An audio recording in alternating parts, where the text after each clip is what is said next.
The anime kicks off with a masked guy who just finished defeating the demon god in a video game. Cue the dramatic music and probably a few broken controllers. Standing next to him is a blonde girl named Fieria. She congratulates him and calls him Sunraku. Sweet, right? Wrong. Sunraku, full of unresolved trauma and gamer rage, says he's waited a long time for this moment, and bam, he kicks her straight in the face. No hesitation, just boom.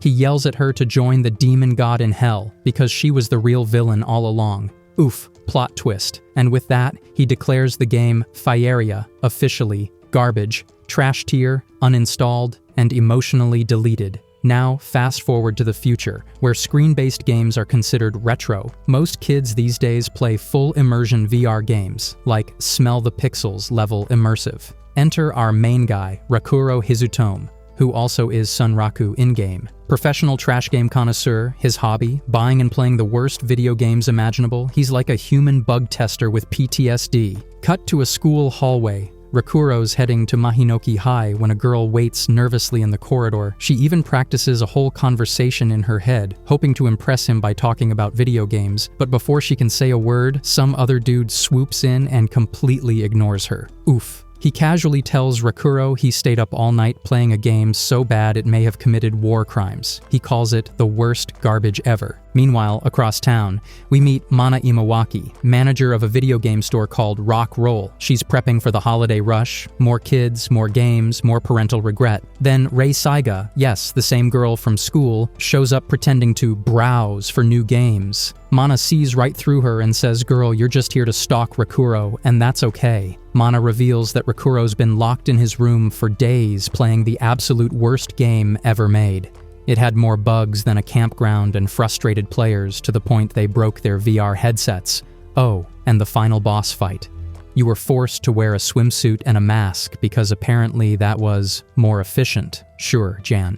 Rakuro shows up at the store asking for another garbage game like it's a fine wine. Rei sees him and panics. Ninja vanish, disappearing into the shadows. Mana asks him how Fieria went. Rakuro says he hated every second, especially the blonde heroine. Whenever things got tough, she'd accidentally kill villagers and blame the demon god, and when he thought he'd finally earn a reward for all his hard work, nope, she just criticized him and refused to progress the story. The only joy he got was unlocking the final 3 minutes after the boss battle, just so he could beat her up for revenge. Gamer therapy. Rei, still blushing behind the shelves, overhears all of this. Since Rakuro has nothing left to play, Mana recommends a good game for once. One that's not total garbage. She figures if he knows what's bad, he'll appreciate what's good. She hands him a copy of Shangri-La Frontier, a top-tier VR game with over 30 million players. Also, yes, she's totally doing this so Rei can impress him later. Later at home, Rakuro reads the game's backstory. Apparently, it's about refugee spaceships escaping extinction.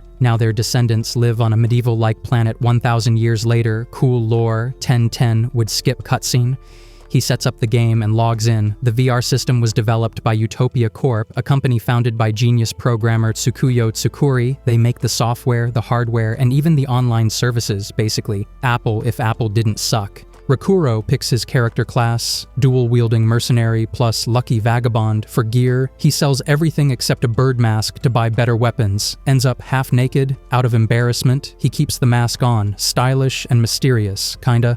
He skips the intro and starts playing. He's dropped into a forest in the middle of nowhere. First order of business, parkour up a tree like a true gaming legend. His mini-map only shows 3 places, his location, the Forest of Madness, and the city of Firstia. Because he picked the Vagabond class, his spawn point is randomized RNG gods. Be nice. While exploring, he checks his stats. Just 3 vitality points. Basically 1 sneeze away from dying, but he's chill about it. Then, ambush, a goblin attacks, he dodges and one-shots it like a boss. Assumes early mobs are weak. Spoiler, they are. He levels up and gets the goblin's axe but decides not to use it because it's already falling apart. Suddenly, more rustling, another attack, this time from a rabbit with red eyes and murder vibes. He dodges again. The rabbit crashes into a tree, which collapses. Yep, this bunny hits like a truck. Rakuro doesn't panic. He watches its attack pattern, then lands a precise counterattack right to the chest.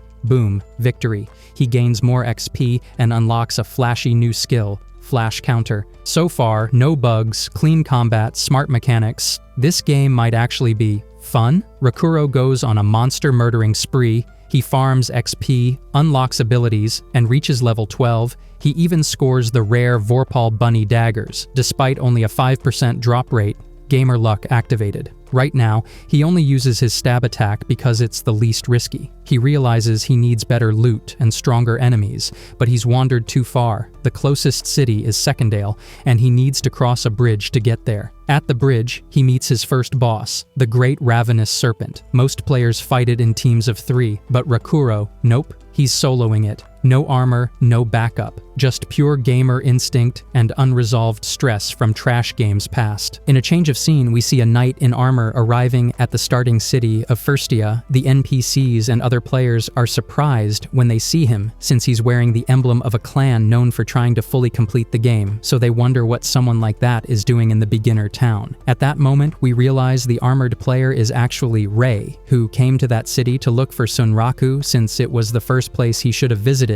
But what she doesn't know is that Rakuro had wandered too far into the forest and was already closer to the next city. Meanwhile, Sunraku is still fighting the boss. First, he analyzes the movements of the giant ravenous serpent, then he activates a skill called Light Step, which allows him to dodge all of its attacks and study its patterns. That's when he concludes its movements are predictable and that he can beat it without taking damage. But he knows that if he gets hit even once, it's over. He tries to injure it, but ends up breaking his sword, since its scales are way too hard. So he decides to use the blades he got from the rabbit, and just as he's about to use his thrust attack, the serpent spits a liquid at him, which he initially thinks is poop, but then realizes is poison and that he'll now lose 1 HP every 10 seconds, so he has to finish the fight in under 4 minutes. To do that, he needs to land critical hits, and in this game, crits aren't random. They trigger when you land a perfect strike or hit a vital spot, and since the serpent's scales are too tough, its only weak point is its head. He tries to go for it but realizes it's too hard, so he decides to create a weak spot by positioning himself near its tail. Then he uses his thrust skill and manages to pierce its scales. He takes the chance to land continuous blows, all of them critical, but he underestimates how much HP the serpent has, and it throws a hit at him, which he blocks just in time, but ends up getting launched into the air. That's when he realizes this game isn't as easy as the one he played before, and that he's really underestimated it, but even so, he doesn't give up, blocks a bite, and uses a skill called Flash Counter to free himself. He then grabs on and, activating his thrust attack, stabs the serpent in the eye, finally finishing it off. The system tells him he's gained 2 levels, now level 14, and he picks up the items, but notices he's still poisoned, so he decides to level up his resistance and agility to sprint to the next city and set a new respawn point at the city gate. At that moment, we see 2 players at the city gate, Reiji and Mia. The guy has convinced the girl he likes to play Shangri-La, and now he's acting like a seasoned player to impress her. He's super thankful to the game for the opportunity and tells her that in-game, it's better to use their nicknames rather than real names. Then Mia sees someone approaching fast and aims her bow, thinking it's a monster, but Reiji tells her it's a player and that if she attacks, it'll count as a player kill, PK, and a skull will appear next to her name. At the same time, he assumes Rakuro is running because he's poisoned by the bridge serpent and points him to the inn, telling him he has to lie in a bed to set his new respawn point, so Rakuro quickly thanks him. Reiji then explains to Mia that a lot of players go through the same thing early on, and judging by Rakuro's appearance, he probably sold all his gear at the start too, which Mia finds cool, saying he really sounds like a veteran, and Reiji thanks Rakuro for giving him the chance to act like one. Sunraku makes it to the inn, rushes the NPC, and just barely touches the bed in time to set a new respawn point, and his HP hits 0, triggering a message saying all his stats will be temporarily reduced as a penalty. Back in the real world, Rakuro thinks that if the other player hadn't told him where the inn was, he wouldn't have made it, so he decides to thank him if they meet again, and mentions that he's really having fun. Then, he logs back into the game and starts exploring the city of Secondale, also known as the Swamp Expedition Town, and thinks to himself that he's serious about becoming a top player. But as soon as he sees people laughing at how he looks, the first thing he does is buy a new armor, something tough and resistant made from swamp frog hides. Then he checks out the weapons shop, but doesn't like anything the NPC shows him, so the NPC tells him that if he brings materials, he can craft better weapons. Without wasting time, Sunraku goes mining in the swampy desert, though he complains about how the mud slows him down. There, he fights a frog, and after 3 hours, returns to the NPC. The NPC is amazed by the amount of minerals he brings, and notices one rare material. Using that, he forges 2 special short swords that, after a critical hit, reduce durability loss by half. The NPC also explains that he can enhance his weapons later, and tells him to come back with more materials, but warns him not to go hunting at night, since monsters get more dangerous. Of course, as soon as night falls and the stat penalty ends, Rakuro ignores the warning and goes hunting for better loot. Meanwhile, Rei is still looking for him and easily defeats the bridge serpent. She figures he must have cleared the beginner zone without dying, which she admits isn't easy, but she trusts Sunraku's skill and assumes he made it to Secondale. Back to Rakuro, we find him fighting a red-capped goblin, much more deadly than the ones in the forest. He quickly realizes the blacksmith wasn't joking. This goblin is way stronger, faster, and smarter than anything he faced before. But thanks to that, he's leveling up fast and learning new skills. The goblin calls in backup, and they surround Rakuro, who gets excited, ready to go full beast mode. But just then, all the goblins get wiped out instantly. That's when he says he made contact with the real game. Standing before him is a special monster, Lyan, the Twilight Nightmare. Meanwhile, in the game developer's office, we see a message on one of the screens, Shangri-La Frontier World History, and below that, Special Monsters Defeated 0%. But it's marked as in progress, suggesting that depending on how Sunraku's next fight goes, that percentage might finally change. In a new scene, we see Rei running into Reiji and Mia, so she asks if they've seen a player named Sunraku. They tell her yes, they saw him running after being poisoned by the bridge serpent, and that he was wearing almost no clothes and had a bird mask on. Knowing where he is and what he looks like, she confirms that he managed to defeat the serpent without even going to the beginner village, which she finds impressive, so she thanks them for the info by giving them an item, and then takes off running at super speed. Before she leaves, Reiji catches a glimpse of a wolf emblem on her cape, which he recognizes as belonging to a clan currently tracking Lyan, the special monster known as the Twilight Nightmare. Since Mia doesn't get any of this, he explains that special monsters are unique beings. There's only one of each, and because of that, many advanced players form clans with the sole goal of taking them down. There are rumors that there are 7 special monsters total, but no one really knows what the conditions are to make them appear, and the main issue is that they have absurd strength. In fact, ever since the game launched, no one's been able to beat a single one. Meanwhile, we cut back to Sunraku, who is face-to-face with Lyan. He knows that just one hit from the beast is enough to take him out. It's way stronger than him, and he barely has any HP left. The fight begins. Lyan lunges at him, but Rakuro blocks and counters, even laughs a bit, saying the special monster doesn't seem like a big deal, but deep down, he's just relieved that he leveled up and learned new skills. It was thanks to his perfect deflection ability that he managed to survive that first strike. He switches to the swords the blacksmith made for him and lands a few critical hits. But then the wolf vanishes as the full moon gets covered. Sunraku stays alert and dodges the surprise attack. The fight continues, and all he can really do is dodge and counter whenever there's an opening to deal a bit of damage. After a while, Rakuro realizes the wolf's fur is tougher than the giant serpent's scales. He's landed several critical blows, but they don't seem to be doing much, and his knives are already wearing down. That's when it hits him. There's no way he can win this with his current level, but even so, he refuses to give up and starts looking for a weak spot.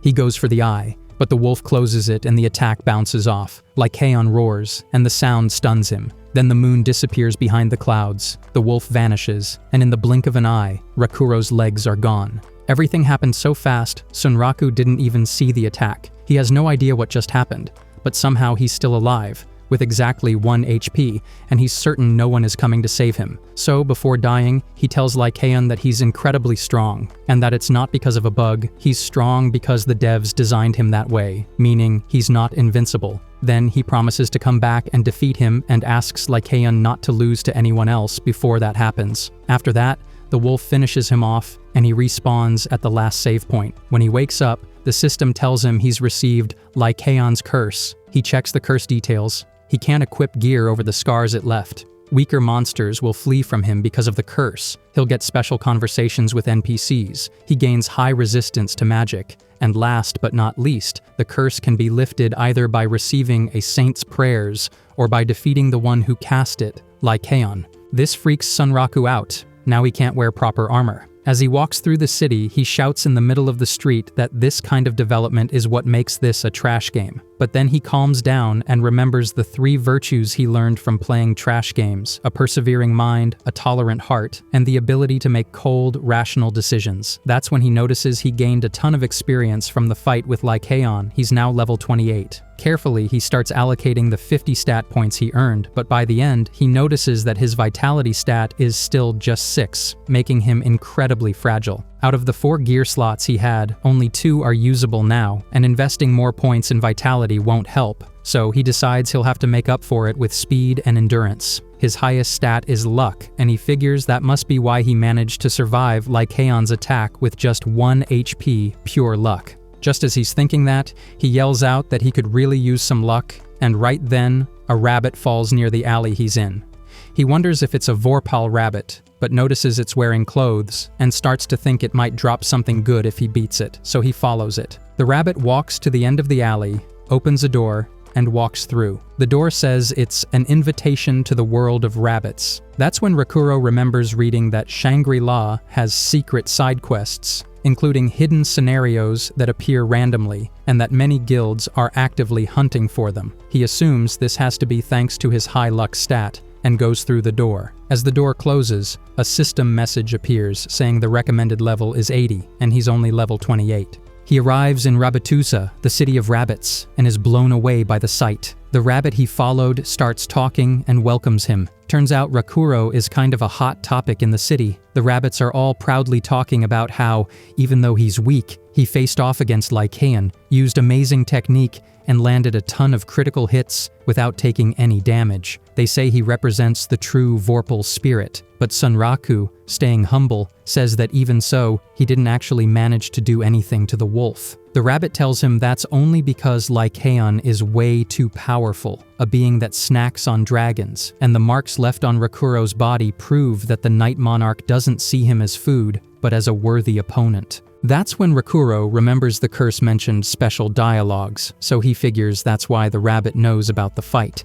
The rabbit introduces himself as Elim and says his father is the leader of the rabbits and that he wants to meet Rakuro. This worries Sunraku, because he's killed a lot of rabbits, but Elim assures him his father isn't the vengeful type. He adds that plenty of humans have visited their city, but Rakuro is the first one ever to enter the palace. That gets Rakuro excited, but he's stunned when he sees the rabbit chief. He's way bigger than the rest, and introduces himself as Vaisash. He says he's seen many humans lose their Vorpal spirit, but after hearing about Rakuro's fight with Lycaon, he believes there are exceptions, and invites him in for a private talk. In a scene change, we see Rei approaching Mana's video game store to see if she's lucky enough to meet Rakuro, but Mana tells her that since they are already on vacation, she hasn't gone to the store anymore and probably spends all day playing. At the same time, she asks if Rei has encountered him in the game, and Rei says no, since she progressed without passing through the first city of the tutorial. And the manager laughs because she knows Rakuro has a lot of experience playing trash games. Thanks to that, he might open his own path and possibly discover a great special stage. And before Rei leaves, she encourages her and tells her she should confess once and for all.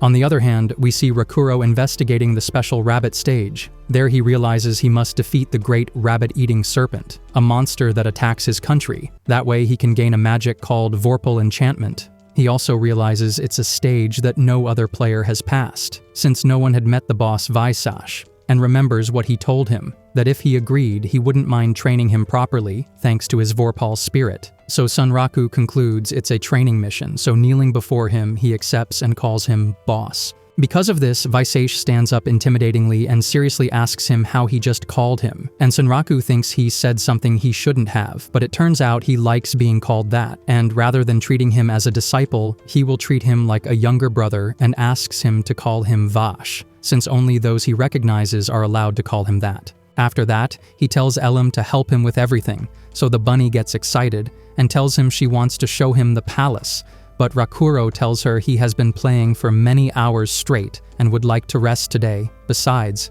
he wants to investigate that stage. Therefore, the bunny takes him to the local inn so Rakuro can update his respawn point, and before Vash leaves, he remembers something and puts on him the Vorpal Spirit Necklace, which will give him 2.5 times more stats when leveling up, but at the same time reduces the experience he receives by half. Because of that, Rakuro wants to take it off, but he can't, since it can only be removed with Vash's permission, and Rakuro laments that they added another restriction to his game. However, Vash tells him that's how the weak become strong. Because of that, Sunraku thinks it certainly is an advantage to receive more stats, and from what he researched, he is the only one who has that item. Exiting the game, he checks the time and remembers he has a meeting with a companion, so he connects to a trash game called Berserk Online, which is a fighting game where fewer than 100 people enter daily, and it's a mystery how its server is still running. There he meets his companion, Modori Katsuo, who is another fan of trash games, and they start a battle where anything goes, even the use of bugs, since it turns out his companion is a pro gamer who develops new bugs to fight. Thanks to those cheats, Rakuro loses the duel and then tells him he's playing Shangri-La. At the same time, he gets excited and tells him about the 7 supreme bosses, of which only 4 are known so far, also that no one has defeated any of them, and he met one of them and completely destroyed it, which is why he's hooked on the game, because until he defeats the wolf, he won't be calm. Then Modori Katsuo considers playing it too, since she got curious about everything he said, and also tells him she is playing Shangri-La as well, since she sent him a message saying he had started playing too, and we see how the girl receives the mail while defeating other players. She is a player killer named Arthur Pencilgon at level 99 and says she will give Rakuro a warm welcome when she meets him. On the other hand, we see Rakuro exit through a teleportation portal and return to the alleys of Secondale, since while he's with Elam, he will have no problems traveling from the Rabbit Country. There he again feels how comfortable Shangri-La is, comparing it to trash games. At the same time, Elam asks why they left Rabatuza if there were still many things he hadn't seen, and it's because Rakuro worries that the city will fill up due to the holidays and wants to reach Third Remma, a pretty big city, because if there's an event, it will possibly take place there. Because of this, Elam offers to help and a window appears to be added to her group. He accepts, surprised that he can team up with an NPC, and is amazed to see all her stats are higher than his, except for speed, which just barely beats him. And he thinks that due to the mark Lyan left on him, Elam is the compensation for the curse. Leaving the alley, some female players notice Elam and find her very cute, so they ask Sunraku how he tamed her, but Rakuro, not wanting more players to know about Rabatuza, leaves inventing an excuse, but one of them takes a photo to ask on the forum how to get a pet like her. Once outside the city, Rakuro wants to test the characteristic of his curse, that weaker monsters will flee from him, and casually encounters a monster that runs away when it sees him. Sunraku chases it and uses gravity to his advantage, finishing it off. And at the same time, he's amazed that the game could recreate those features in a surprisingly realistic way. Then he receives a strange compliment from Elam, who tells him she didn't know which of the two was the monster. After that, he puts his plan into action, which is to ignore the weak monsters and go only for the area bosses, so he arrives at the first one, but there is a problem. They are in a swamp. At that moment, Elam explains that the boss is a Cavalodo and is characterized by attacking from underground. It appears beneath the swamp, and the system recommends a team of 4 players to defeat it, and to make matters worse, since they are in the mud, it can only walk and the mud will gradually consume it. So it blocks his highest stat, which is agility, therefore it will be a difficult boss to beat. At that moment, Sunraku began to wonder how he would fight while in the swamp. The Cavalodo submerged itself, and Rakuro wondered how it could dive so deep when the swamp wasn't that deep. But then he remembered it was, after all, just a video game. The monster quickly approached and Elam got scared, so Rakuro told her to hold on tight and use the sliding movement skill, which let him dodge the attack while sliding. Then he drew his swords. He had gained that skill from the experience he got fighting Lyan. However, he needed more than that to win, because the Cavalodo attacked again and was about to bite him, but Rakuro blocked it with the precise parry evolution, then performed a repelling counterattack. This skill allows him to counterattack right after blocking an attack. Thanks to this, Elam congratulated him, but it turned out he had to wait 10 seconds before using that skill again, and had no way to avoid attacks during that time. Then, the Cavalodo attacked again, but Elm pulled out a book and cast a spell that struck the Cavalodo, stopping it for a moment. Rakuro was surprised and remembered he wasn't fighting alone anymore, since he now had a companion, though as a player he didn't like depending on an NPC. Still, he didn't waste the opportunity and approached using acceleration, which gave him a temporary boost in attack power and agility. But he still moved very slowly, giving the Cavalodo time to recover before he got close. It attacked him again, but Rakuro repelled it with the evolved thrust strike, now called Spiral Cut. Thanks to this attack, he managed to damage it and took advantage to use Edge Climb, which allowed him to climb its body while piercing it with his weapons. Then he stood on its nose and asked Elm for help, so she cast the multiplication spell. The Cavalodo tried to shake him off, but Rakuro held firm and then jumped. The monster tried to bite him, but since the 10 seconds had passed, he used the repelling counterattack, and Elm also hit it with a stronger spell. After that, Rakuro fell and lost 8 health points from the fall, but praised Elm because she was doing very well. She complained about getting her clothes dirty. When they looked back, the Cavalodo was gone, and the ground started shaking. To make things worse, Rakuro couldn't move, and Elm warned him that the Cavalodo was about to attack again, so the only thing he could do was grab his companion and throw her far away. At that moment, the Cavalodo appeared and threw him into the air. We are then told that this boss has a shark's head, catfish whiskers, and is a 4-legged creature similar to a mole. It also has great strength, which it uses in its special attack, submerging underground, shaking the swamp to immobilize the player, then hitting someone at random to send them flying. Therefore, if someone goes alone, there is a 100% chance of receiving the attack, and it's almost certain they will lose all their health from falling from that height. That is why this boss is known as the Lone Killer. After that, Rakuro analyzed the situation and concluded that whoever programmed this boss must be a maniac, because no matter the player's skill, they will end up in that situation. While falling, he realized Elm was approaching as fast as she could, so he wondered if she would throw a magic blade but thought it wouldn't work. At the same time, he tried to find another solution like an item or skill that might help, but realized he had nothing and accepted that he was going to lose. He told himself he never got used to dying from falls in virtual reality, and even saw games banned for making the sensation too realistic. But just before he hit the ground, Elm used a magical teleportation scroll, and they appeared above the Cavalodo. We are then told about a skill called Meteor Fall, which uses the momentum of the fall to deal damage. Since Rakuro had a lot of kinetic energy from the fall when he was teleported, the game counted it as a double-edged attack, and it wasn't a meteor fall anymore but a fall by error. Still, thanks to the impact, Rakuro's luck activated. The Cavalodo was destroyed and he survived with 1 HP again. He then leveled up to level 29 and congratulated Elm for being the best companion. After that, they continued on their way. Rakuro ate medicinal herbs, which restored half of his HP. While heading to the city, he thought Elm was stronger than he had believed, and that it was he who depended on her in that battle. So, he accepted her help as a pet until he reached her level. Before reaching the city, Sunraku thought of a way to hide Elm, so what happened in the last city wouldn't happen again. Then she revealed her secret Vorpal bracelet, which is a secret item that Vorpal rabbits have, and asked him not to tell anyone. After that, she used metamorphosis and transformed into a girl. Because of this, Rakuro thought he believed he was playing a masterpiece, but now he doubted if it was one of those games where furries turn into cute girls. He stopped thinking about that when he saw Elm transform back into a rabbit, since the transformation tires her a lot and she can only keep it for 4 to 5 minutes. Rakuro mentioned that when they entered, he would look for an alley where she could regain her original form and recover. Upon arriving at the city of Third Remma, the guards asked why he was wearing no clothes, and even thought bandits had robbed him. But Elm started explaining the battle she had with Lyan, and how he was someone very famous. Thanks to that, the other players looked at Rakuro, and he noticed they were talking about him. Also, just as he was about to enter, he was stopped by a horned female player who told him that from his appearance, she assumed he was Sunraku. We see her name is Animalia, but Rakuro didn't know who she was. It turns out that after the girls took the photo and posted it on a forum asking how to get a talking Vorpal rabbit, many players read it. Some were surprised because they knew talking monsters existed but had never seen a talking Vorpal rabbit.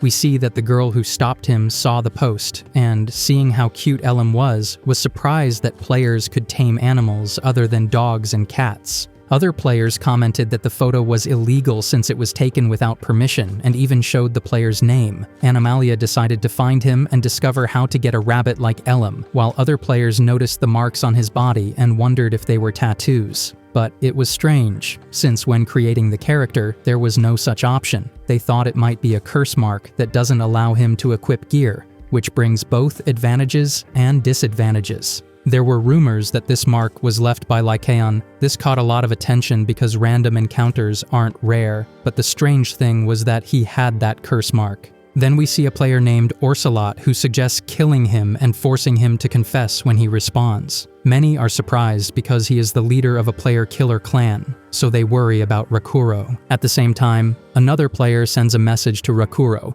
saying that if he sees a player with a wolf and a sword, he should talk to him. Apparently, they want to help him, as they think it's unfair that the information was shared without his consent, so their clan could support him. Because of this, Rakuro becomes famous and more people get motivated to look for him. Meanwhile, Sunraku knows nothing about this. Back with Animalia, we see her ask how he managed to tame a Vorpal rabbit. Hearing this surprises him, and he wonders if the information spread when they saw him in Secondale, so he becomes cautious because he can't reveal the special stage, and also doesn't know how he started it. At that moment, Arthur attacks them, but they dodge, and he calls Rakuro the Revolutionary Knight. So Sunraku prepares to fight, and says that finally, he shows his face, calling her the Pencil Warrior. But she says he can't treat a beauty like her like a monster, and when she removes her mask, clarifies that in Shangri-La, she's not the Pencil Warrior and asks to be called Arthur Pencilgon. Rakuro notices she's level 99 and is a player killer. It turns out that Sunraku was called the Pencil Warrior because of his relationship with certain players of the trash games. Here they explain about a trash game called Unite Rounds, which is also known as the game of the Trigger Thieves. Originally, the game was about becoming knights to save the kingdom from attacking monsters, being a cooperative MMO type. But the worldview was too realistic, and it was very difficult to get items. Even when picking up stones to throw, they only had a 40% chance of getting one that was good to throw. Moreover, beginner player missions to gather medicinal plants lasted 12 hours and they might not find anything. As items leveled up, the difficulty of finding them also increased, so players decided to take the easy way. They took items from NPC shops, and others attacked those who did this. That way they avoided spending hours searching, and this was the most normal thing in that game. In the middle of all that, someone used all violent means to take control of the kingdom, and that person was the Pencil Warrior, who promised to share the wealth and items with other players. Thus, the Pencil Kingdom was born. After this, we see Sunraku with the avatar of that game and his other player named Katsuo Tataki, walking and looting through the castle. While they do this, the boy wonders what they are doing, since supposedly in that game, they were supposed to defend the kingdom from monsters. But Rakuro asks if it wasn't to defeat the Pencil Warrior, since she was the true Dark Lady. Also different from the final boss of the story, since she intentionally exploited those who had not conquered and sent spies to create resistances on purpose, thus making the victims feel the desire to rebel and leave the game. During that time, all the players of the game were controlled by the dystopic Empress. When Sunraku and his companion reach her, we see that she is surprised because she didn't expect them to use the rebel army as bait to infiltrate. Moreover, they wanted to try to defeat her. Thanks to that, the Empress says she will remember their names and the battle begins. Returning to Shangri-La, Rakuro thinks there is a rivalry that unites him with her, since in their last fight no one won,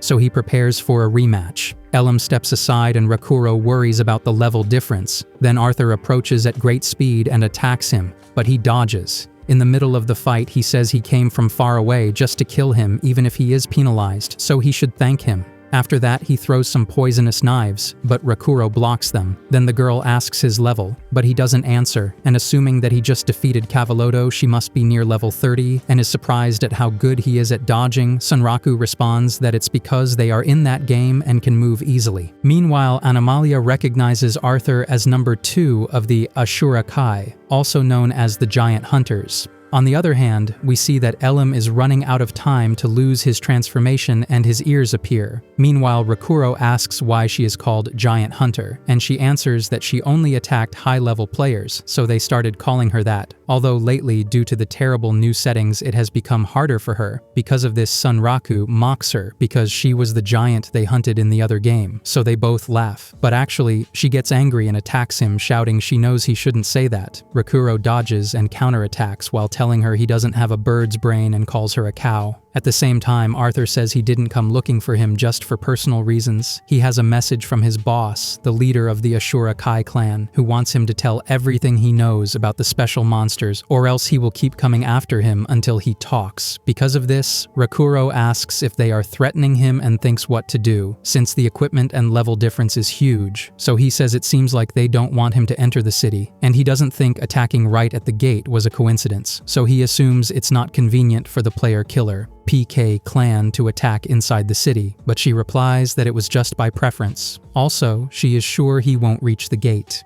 At the same time, we see Elim's tail coming out, and he is about to return to his original form, while on the other hand, Animalia is upset because she found him first, and when she looks at Elim, she wonders if she was wearing the tail and ears accessory, so she touches her calling her, and thanks to the scare, Elim transforms. So when she sees her in rabbit form, Animalia goes crazy at how cute she is. Because of this, Rakuro thinks of doing something, but Arthur takes advantage and attacks him distracted, but he uses the repel counterattack and then kicks her flying. After that, he calls Elim, and Animalia asks if she at least lets her take a photo with her, but Rakuro yells while fleeing that he will think about it if he survives that whole situation. Arthur, on his part, says he won't be able to run with that speed, but Animalia stops her and says if she puts the rabbit in danger, she will have to face her. Meanwhile, Sunraku is glad she helped them and thinks he only has to reach the city to teleport to Rabbituza. But right then, Arthur says she wasn't the only messenger, and Rakuro stops because of 4 PK players blocking the door. They complain about having to kill low levels since their karma increases too much. On his part, Arthur considers it an honor to fight the leader of the SFSO clan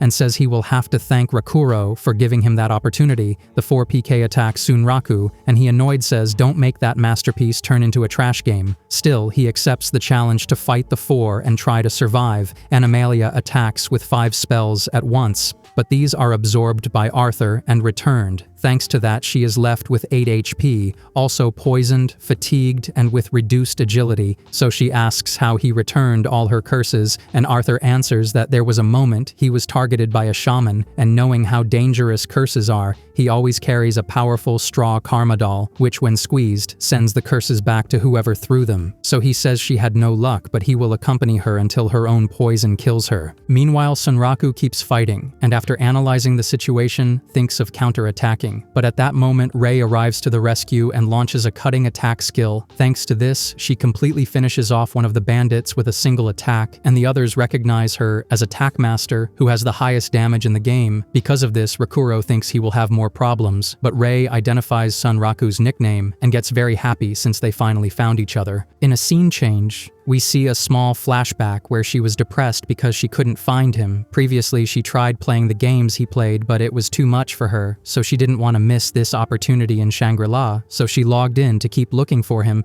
but upon entering, she received a message from her sister asking her to stop looking for her friend and that she needs help finding a player, so she gives her the characteristics and nickname. Upon seeing that, she leaves the city at high speed since she finally has a lead on him. Besides, she knows there are several clans behind him, even the bad Ashura Kai, so she thinks it's a unique opportunity, since if she saves him from the PK, she can get closer to him, and they will be able to talk inside the game, so someday she can hang out with him in real life. That's how she came to the rescue. While Arthur hears the noise of her attack and knows his 4 companions won't be able to defeat Rakuro, since after fighting him it became very clear that the skills he has gotten in the trash games are more valuable than any special item or parameter increase, so he will be useful. And apparently Katsuo also started playing and thinks if they are the 3 of them, he can make his plan come true. But turning to the shadow, he sees the player who arrived is Saiger Zero and thinks he not only caught Animalia's attention but also hers, and he is happy, but is stopped by Animalia, who tells him she hit 5 times and that the straw doll has incredible abilities, but a doll can only bounce back 5 curses, and asks if he will be able to avoid countering her trump card. In a scene change, we see a bit of Rei's past. She was drawn to Rakuro because he was always smiling and seemed to be having fun, so she started thinking about him all the time. Before she knew it, she was looking for him with her eyes, and that's when the store manager caught her. She's tried to talk to him for a long time, but never had any luck. She hopes to be able to speak with him someday, even if only inside the world of video games back in Shangri-La. After receiving her help, Rakuro notices her nickname and assumes she's not an ally of the PKs, but he thinks she's only helping because she wants to know about the special scenario and starts planning a way to escape. Meanwhile, Animalia explains to Arthur that her ace up the sleeve requires her HP to be in the single digits so she can create a curse that takes both her and her opponent down. Because of this, Arthur tries to stop her before she casts the curse, but he arrives too late. Animalia unleashes a curse called "Come with me to the beyond," and both die. Before disappearing, Arthur regrets having been overconfident. The flash catches everyone's attention, but Rakuro doesn't waste time. He asks Elim to prepare the portal, then runs along Saiger's sword and jumps, pushing off Saiger's head. In midair, he apologizes and jumps over the bandits, who try to stop him, but Saiger attacks and holds them back. Seeing this, Rakuro thinks he needs to remember Saiger's name, and he manages to enter the city. The bandits ask Rei why she's interfering, but she gets distracted by Rakuro's apology, and she's excited because he actually spoke to her. Taking advantage of this, the bandits attack her, but Rei easily eliminates them and says that if they hadn't been in the way, she could have talked more. So now she's going to get back at them. On the other hand, we see that Rakuro reached Rabatusa and admits he was scared because he didn't expect Elim to run out of magic and not be able to use the portal. She tells him she used all her magic on the transformation, and Rakuro is glad he bought a potion to recover magical power. At that moment, Rakuro receives a message from Arthur, who says that even though he was weak, he managed to escape and tries to excuse himself, saying his death was due to self-destruction, so technically he didn't lose and didn't expect Saiger to show up.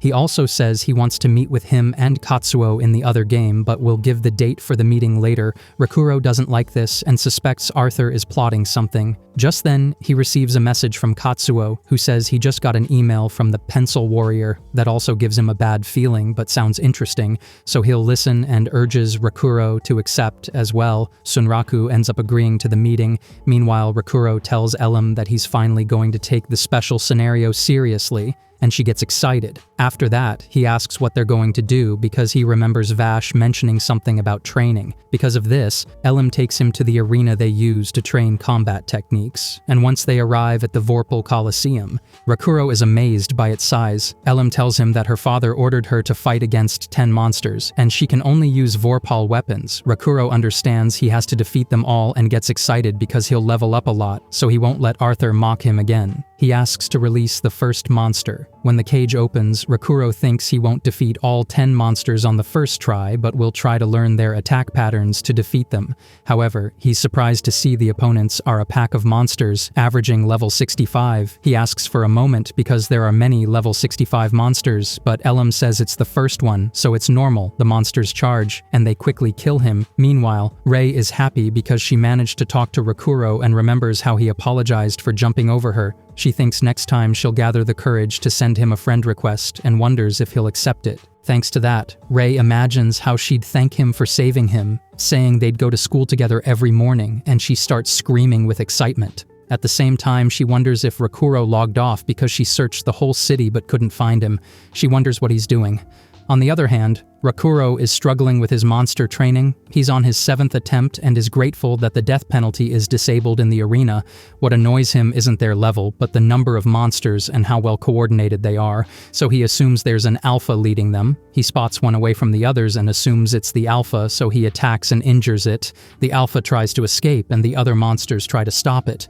But losing their leader breaks their coordination, and they can't stop it. Rakuro attacks the alpha multiple times, landing several critical hits, and defeats it. Now that the alpha is gone, the rest are easy, and he passes the first training test. He asks Elim if the next test will be against multiple monsters, but she says it's just one. When he sees it enter, he realizes it's a tentacled monster and thinks it'll be like fighting several enemies. However, he defeats it in 4 tries. The next monster is a Berserk troll. Incredibly strong, but still a troll, so it only takes him 2 attempts. Then comes a boar with lots of endurance. But thanks to his rodeo skills from other games, he defeats it in 1 try. Next is a toxic eagle. which kills him more than 100 times, all with toxic waste attacks. That frustrates him. But on the 112th try, he finally defeats it. The next opponent is an easier worm, which he defeats on the first try, then a death panther, whose difficulty lies in figuring out how it attacks after stalking. Once he figures that out, the rest is easy, and he only takes one try. The 8th monster is neither very agile nor clumsy, just simply strong, and takes him 2 tries. The 9th opponent is a robot, and the fight is more about dodging and attacking, taking 7 tries.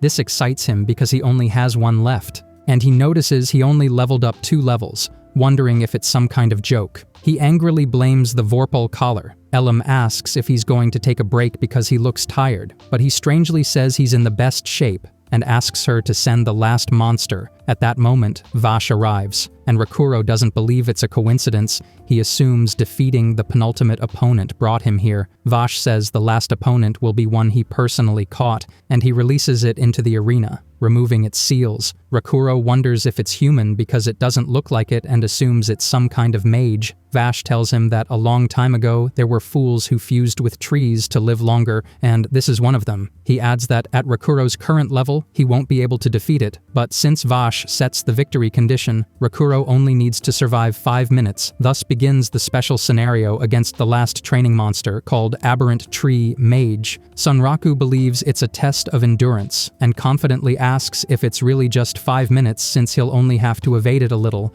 But at that moment, he's attacked and barely manages to dodge. He's surprised the attack came without the monster making any movement. Then the monster summons many roots, and we see Sunraku screaming while dodging, while Vash comments he has no doubt Sunraku will survive but wants to see how he'll do it. At the same time, Rakuro realizes 5 minutes might be too long, and we learn that among the 30 million users of the game, Rakuro is the first to fight that monster, but that's something he'll discover later, and we see the monster's level, which is none other than 120. Continuing with the battle, we see that Rakuro dodges the monster's attacks, which relentlessly assault him without giving him a break. Thanks to this, Rakuro tries to get closer to hit it, but can't do any damage, and feels that his body is different. Moreover, the monster begins attacking him with chains, and while dodging them, he realizes physical attacks don't affect it. The monster keeps attacking, and Elam announces that 1 minute has passed while encouraging him, and Vash says he wants to see his Vorpal spirit. Meanwhile, Sunraku can barely survive since that monster is very lethal, attacking almost without moving using its roots, and when he dodges those, he also has to worry about the chains. Because of this, he doesn't even have time to think since dodging is a mental exercise. Vash gets excited watching the fight, while Rakuro mentions the most annoying thing is that it also attacks him with magic. And not only that, but over time, the variety of magical attacks increases, and it's programmed to raise the attack density, increasing the number of roots, chains, and the area of its magical attacks. Due to this, we see he has more difficulties, and it becomes harder to keep dodging so many attacks. So he thinks if the fight continues like this, the monster will defeat him before he lasts the 5 minutes. At that moment, the monster launches a stronger magical attack so powerful that Rakuro thinks he would have a better chance against Lyan, but he's tired and not thinking clearly, so the best is to try after consuming some sugar and creating a strategy since there's no penalty if he dies and it doesn't matter. But just then he reacts and wonders why he assumes he's going to lose. That also happened when he fought the Cavalodo since he depended on Elam and gave up easily, so without realizing it, he was becoming weak and mediocre. So after reflecting, he runs through a route saying if he's consumed too many trash games, the cure is Shangri-La since it's a masterpiece, so he won't lose and won't give up, because it's inconceivable not to give his all in a game he hasn't fully cleared. Vash praises him for no longer just dodging and for approaching the monster, but wonders what he'll do next. So dodging a physical attack from the monster, he kicks its staff, takes it from its hands, and says that even if physical damage doesn't affect it, physical attacks do work. The monster tries to recover the staff with its chains, but Rakuro prevents it by throwing one of his weapons and tells the monster it depends too much on its precious staff, and judging by its desperate face, it won't be able to use magic anymore. At that moment, the monster intensifies its roots and chains, so Sunraku thinks thanks to other games, he became an expert at stealing weapons. With that move, he surprises Vash, but Vash says 2 minutes remain, so it's too early to celebrate, seeing the increase in attacks. Rakuro wonders if the monster got furious because it lost its staff, so he continues dodging the monster's attacks, which chases him to take the staff. Then, Elim cheers him and informs him only 1 minute remains while Rakuro thinks he can't lose after getting this far. But the monster places a root wall in front of him, then grabs his leg with a chain and causes 3 negative effects: weakness, fatigue, and reduced agility. There he realizes the monster is so powerful it ignores Lycaon's curse. But when about to receive a root strike, he thinks with those negative states, he won't evade it in time, so he shouts if it wants the staff back so much it should come get it and throws it into the air. Thanks to that, the monster goes after the staff, and when it finally catches it, Rakuro mocks it, calling it a fool. Because if it hadn't gone for the staff and he had hit it, he would have won. But then time runs out, and Rakuro expects everything to stop, but the monster attacks again. So Rakuro asks what's going on since the 5 minutes are up, but Vash interferes, saying it was just a rule they made up, so he finishes off the monster and declares victory. At the same time, he admits Rakuro did show his Vorpal spirit, but Rakuro, surprised, wonders how he won, since physical attacks were supposed to be useless against that monster. After this, Elim celebrates her friend's victory, and Vash explains the monster existed thanks to the staff, and without it, it's just a walking tree. So he realizes that's why it started attacking desperately, and asks Vash if Rakuro met the requirements. Vash says yes, and as a reward names him an honorary citizen of Rabatuza. Rakuro feels disappointed because he wanted a rare item, but Elim says it's a very distinguished title. At the same time, Vash removes the collar he had put on Rakuro and says he won't need it anymore. Then a window appears telling him he completed the special scenario, and he receives an invitation to the Rabbit Country. Then another window asks if he will start the special EX scenario, the Vorpal Epic, but he shouts that he wanted a rare item. After that, he logs off the game at 2 a.m. and falls asleep quickly. The next day, he reads about the new scenario and says he doesn't understand it, and that they recommend at least level 80. The scenario talks about the Age of the Gods, and he researched on forums that it was a civilization that disappeared long ago. But many lore analysis pages appeared, so he doesn't finish reading and decides to leave that special scenario for later, since the best thing is to explore the city and prepare to go to the next area. Then Elim asks if they're leaving soon, and that reminds him that if PKs and other players see him, they'll definitely want information about Elim. Also, not being able to equip anything to change his appearance bothers him a lot. Because of this, Elim suggests covering his whole body, and she knows the perfect place for that, so she takes him there where they meet Peets, who calls Elim Big Sister. He tells Rakuro they also sell in other cities, but rarely, since he has to become human, then calls him Birdman, but Rakuro clarifies it's just a mask and shows his real face. Elim is amazed not by his appearance, but because she thought he had a reason to wear it and wouldn't take it off easily. Then she asks Peets about an interesting fabric she had mentioned, and he searches in his bag, saying he thought he wouldn't sell it. After that, Rakuro goes out to buy a map of Third Remma City while disguised as a ghost, which bothers him because he thinks the outfit is silly. Then Elim asks him to hold out until they leave the city while she drinks a mana bottle to maintain her human form longer. Then he studies the map, seeing there are 3 areas to advance to: the Prism Forest Cave, the Death Caldera Crater which leads to Favel, and the Divine Steel Ruins that lead to Sixenvelt. Elim recommends the Death Caldera Crater, but he says they'll go to the Prism Forest route first. And while explaining his reason, Elim notices someone following them she had seen before. When Rakuro turns and sees Saiger Zero spying on them from a corner, he gets scared. In a scene change, we see on a ship the leader of the Ashura Kai clan named Orsalot, who scolds the other members for failing to catch Rakuro. They excuse themselves, saying it was because Saiger Zero arrived, but the leader says it was obvious he would come, and Arthur tells him that then he should have gone. But the leader says he has important things to do, and continues saying that there's no doubt the rabbit has something to do with something special, so they must extract the information by threats or whatever means. But they have to do it. Therefore, Arthur responds that it's fine, but tells him his guild should focus first on the special monster, and the leader says they already discussed it, since special monsters are not made to be defeated. Also, they don't know how to make them appear, so another comments that if they fight face to face they would only waste items, and another says they wouldn't get anything by trying to defeat it. Because of that, she gets disappointed and thinks they are failures. So she decides to leave. But before leaving, the leader says he's not done talking yet, but she replies she also has important matters, and he gets annoyed. Once outside, she thinks that in the past, the guild had more dignity as PKs. But since an update that gave PKs many disadvantages, they changed a lot.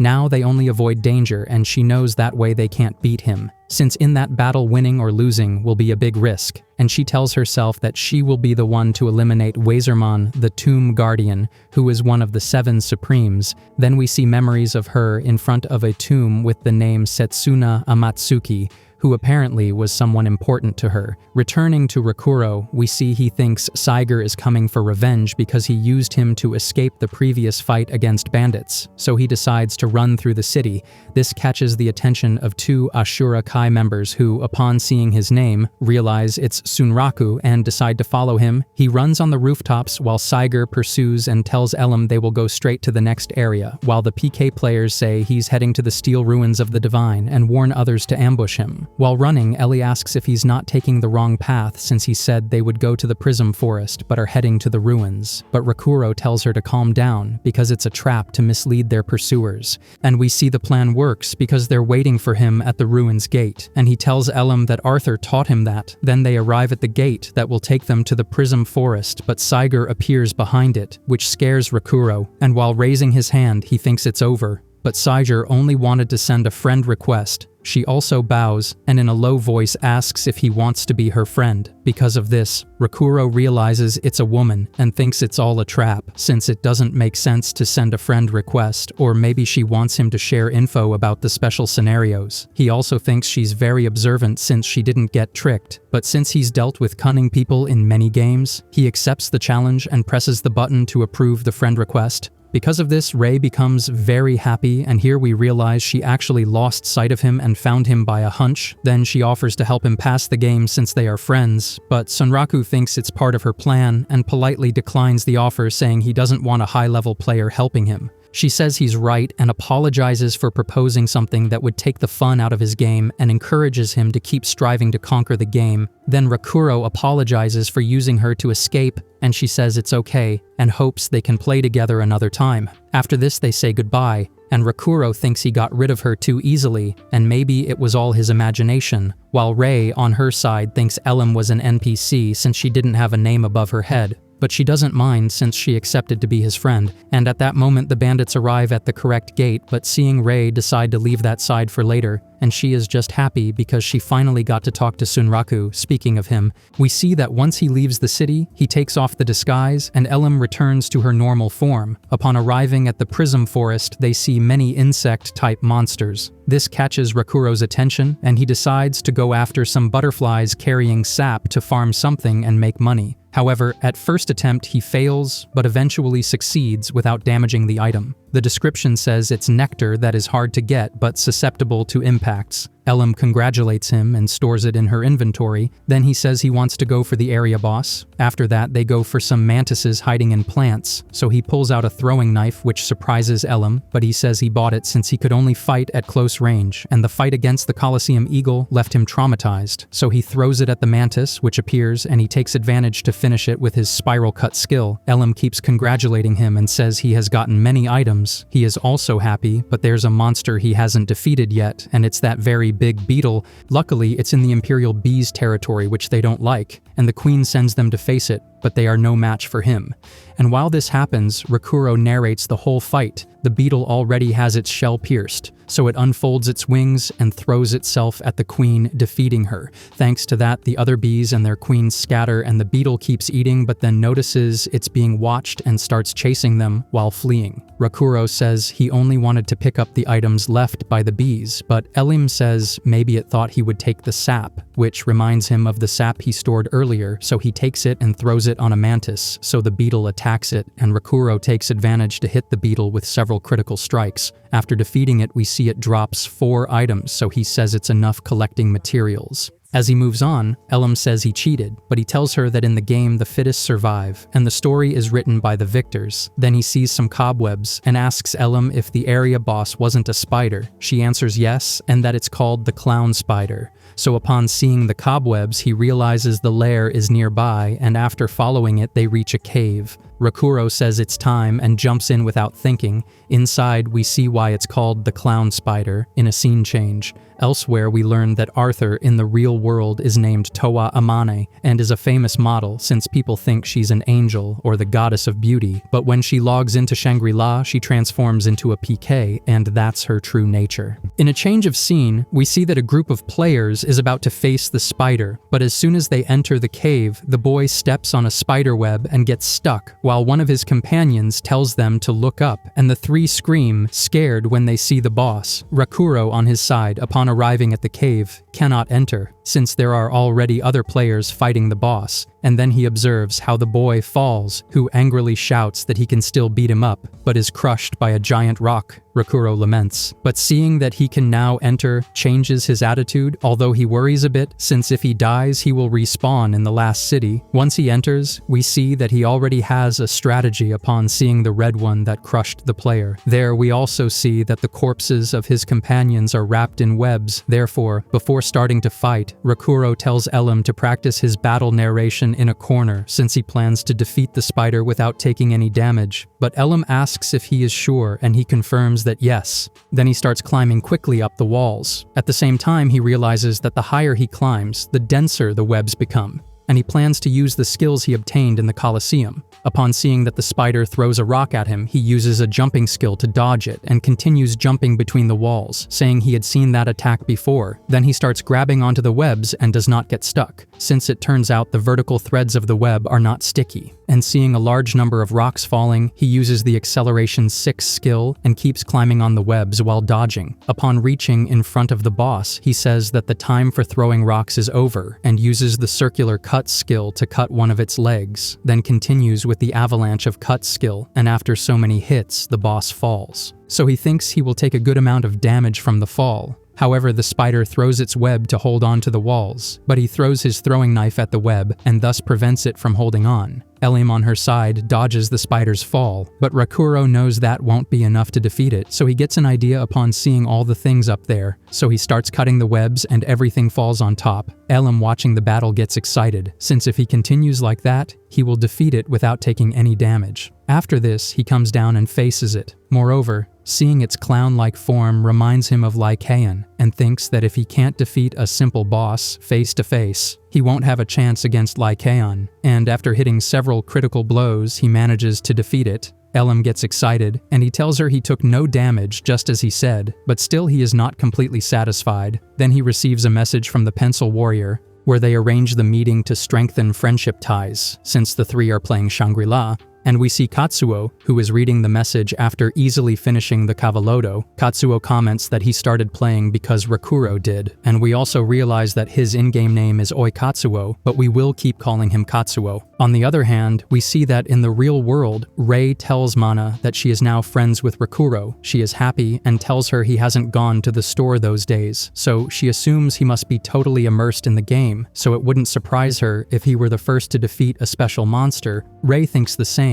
Then when she returns home, she notices that Rakuro is in a store reading a video game magazine and hides instinctively. In that magazine, she finds an interview with Katsuo, since it turns out her friend is a pro player. At the same time, she sees the game update that will include the Split Sea, the colonizing fleet, and a new continent, apart from a new occupation, and remembers that Arthur talked about this the day before. From now on, we will call her Towa. It turns out that the day before they met, and in that meeting, they remembered old times when they defeated Towa. So she gets annoyed and interrupts them, going straight to the point and telling them she wants to form a team to defeat the special boss, Wazerman, the Tomb Guardian, so both are surprised and Katsuo gets excited since it is of the same category as Lyan. Therefore, Towa stresses that there are only 7 supreme monsters in Shangri-La, and Wazerman is one of them. However, Rakuro does not understand why she invites them and not the high-level players. So he asks if only the 3 of them have the chance to defeat him, and she answers that it is not an opponent that can be defeated just with numbers, since the top 15 of Ashura Kai tried but got beaten up, so they assume it is one of the bosses that increases its attack resistance the more enemies it has, and she confirms that is one of the factors, but won't say more until they accept her proposal, besides telling them they will only have one chance, and it will be on the night of the new moon after the big game update, which will be in 2 weeks. After this, they ask Rakuro what he thinks, and he still has doubts, since both are low level and he doesn't understand why she invites them, but she answers that level is not a big problem.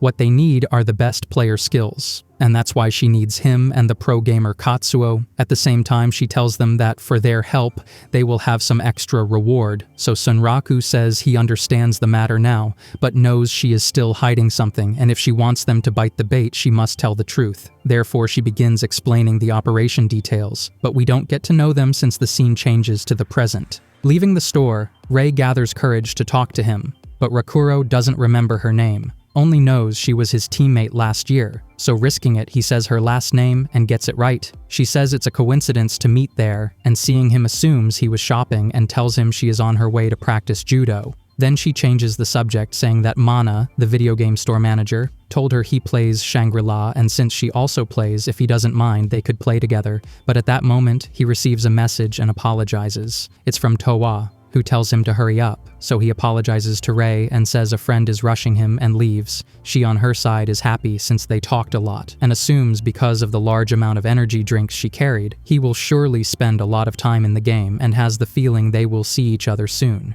Then she remembers she has to go to judo classes and leaves. Arriving home, Rakuro thinks he should have asked Rei for her nickname, but leaves that aside and enters the game. There he is greeted by Elim, who was waiting for him to connect and asks excited what they will do. And Rakuro tells her that in 2 weeks he will go fight Wazerman, so he will have to remove her from the group. And Elim is surprised, opens a door to Rabatuza and runs to inform her father. Rakuro on his side remembers that in the meeting with Towa, he mentioned he was making a group with an NPC. So Towa asks if it is the bunny and recommends that if he really cares about her, he should not take her, since in Shangri-La, when an NPC dies, they never appear again. After Elim ran off to tell her father that Rakuro plans to fight Wazerman, he meets with Vash, who tells him he wants to hear from him directly if it's true that he will fight the living dead. Referring to Wazerman, Rakuro, before answering, thinks that this Rabatuza event started suddenly and without a doubt it's important, so the best thing is to assume his role acting according to the world's setting and characters, and he thinks that if it goes well, he might get important information about Wazerman. At that moment, Vash tells him he's still weak, and Rakuro knows that but comments he's not going to try it because he's sure he can win, as he'll only serve as support since the main actress will be a friend of his, and he asks if Vash can fill him in on everything related to Wazerman. Vash replies no, since the last time he saw him was a long time ago, and Rakuro says that according to his friend, Wazerman is being used as a tool by a PK gang to take advantage of him, and just meeting him gets a lot of experience points. Also, the one who planned the operation is a member of that clan. But she's the only one who truly wants to defeat Wazerman seriously, and that's why he will do everything he can to help her. Vash tells him it's still a stupid plan, and that he doesn't remember saying going to seek death was like the Vorpal spirit, but Rakuro replies none of them, especially himself, will try expecting to lose, as they were simply inspired by their friend's desire to win at all costs, and they only have one chance, because whether they win or lose, it will be the only and last time. But not helping after she asked would break their code of honor, or at least that's what he believes. He knows he's still weak, but has 2 weeks and swears he'll be ready in time. He knows it sounds arrogant, but he wants to gain the courage to face the strongest. Because of this, Vash tells him, Wazerman used to be very stubborn and saw everything in black and white, but because of a stupid lie, he lost his wife and now has a body that cannot die. He is a living corpse who cannot end his misery, and the best thing would be for someone to help him so he can rest in peace. For their part, they swore not to get involved with that at all, but if he decides to do it, they won't stop him. And Elim also asked him, so he tells him to follow her, since it's okay if they just offer a bit of help. After this, they arrive at a smithy, and Rakuro is happy. Then the boss calls one of his daughters named Bilak. Thanks to that, Rakuro wonders if all the rabbits of Rabatuza are Vash's children. After this, he introduces himself to her, and she tells him he has eyes very similar to Avel's, so Sunraku wonders if she's another rabbit, as he finds it hard to remember so many names. At that moment, Vash asks to see his Vorpal weapons, and upon seeing them, says that his weapons have accepted him as their master, and that will be enough to start, so he tells Belok he will give them their true form. She's surprised, and asks if he's serious, since he hasn't lifted the smith's hammer in a long time, and he replies he won't rest while they go face Wazerman, so Belok gets excited and fires up the furnace. Then Vash asks Rakuro if he has any good materials handy, like from a monster that was hard to defeat. So Rakuro looks in his inventory and gives him the beetle shell, and he prepares to work. Belok tells Sunraku he's very lucky since his dad hasn't lifted the hammer in years, and Elam says he's a master smith, but not just any smith, since those who master the art get the title of master craftsman, and those who forge weapons from the era of gods get the title of wise craftsman, and those who master both paths are called divine craftsmen, and few reach that level. After this, Vash takes the knife from the furnace and starts hammering it, and we see magical circles appear, and with each hit the circles enter the weapon, since for the true form, memories and experiences the weapon had in battle are taken. Thanks to this, he wonders what kind of weapon will come out of his experience fighting Lycaon. At that moment, Vash begins to sing and continues hammering and singing until the Vorpal knives get another name and form. One is called Crescent Lunar Steel and the other Waning Lunar Steel. Vash comments that both fulfill their purpose for the first time when together, so Rakuro gets excited and inspects them. Crescent Moon in combat against a higher level opponent, upon a successful critical hit, consumes HP but grants a strength bonus on the next attack, and the Waning recovers HP under the same conditions. And at the end of the set description it says the fusion bar accumulates as a certain number of critical hits are landed, and he shouts excitedly because the weapons fuse. But when he tries to equip them, the system tells him he can't, since he doesn't meet the required parameters, and seeing the numbers he needs, calculates and realizes he must reach level 50, so he ends up disappointed since he wanted to try them immediately. Then we see him go to the tavern and apologize for being late to the meeting with Towa and Katsuo. They reprimand him because they've been waiting almost 3 hours, and Katsuo says he won't forgive him easily. But to calm things down, he tells them he found out more about Wazerman in his special scenario. So upon hearing this, Towa says she forgives him if he tells everything, and once he does, they analyze that it's an undead-type monster. Then Towa realizes, remembering battles against him, that his movements were slow, and she thought he was a cyborg type. But now everything makes more sense. Then she says she must check something immediately, and maybe she'll join them again tonight. Before leaving, Rakuro asks what they will do meanwhile, and she says she'll leave them some things and that they should go to the Steel Ruins. Then she gives them a map and a fishing rod and says they'll understand when they get there. As she leaves, she sees Elam hanging from his neck and asks about it. But Rakuro pretends saying it's the latest fashion trend, and Katsuo doesn't know what they're talking about. After she leaves, Rakuro tells Katsuo to wait until he finds the safest route to the gate. At that moment, Elam whispers that her ears are tired, but Rakuro plays dumb and Katsuo shouts surprised. Then Elam can't hold on anymore and lets go. Tired, Katsuo asks if she's the NPC from the special scenario he mentioned. He grabs her like a plushie and says he also wants something special, and then they go to the Steel Ruins of the Divine. In a scene change, they remember their meeting with Towa, where she told them about the problems facing Wazerman, who at the start of the battle activates an ability that makes the maximum level become 50, and therefore higher level equipment cannot be used, so she told them that level wasn't so important with that boss. Even so, he is level 200, and that's why the player's skill is key, but although level isn't so important, they should still level up to 50, and that's why she told them to go to that place. The map she left had instructions about a hidden area inside the dungeon. Upon entering, they realize it looks like another game, and Rakuro says it's fun to see those floating objects that cause bugs. But Katsuo tells him not to see everything as trash games, since that scenery reminds him of the last boss in Brave Galaxy Fighters, though Rakuro didn't know what game that was. Changing the subject, he asks what level he is, and Katsuo answers that he is level 25, so Rakuro mocks him by bragging that he's level 31. But Katsuo tells him the difference isn't that big, and then Elam warns them about a red triangle falling. Katsuo says he'll handle it and tells her not to get involved. Then he ignites his fists, uses a counterattack ability, and defeats it in one hit. After this, Rakuro asks if that red aura gives a buff,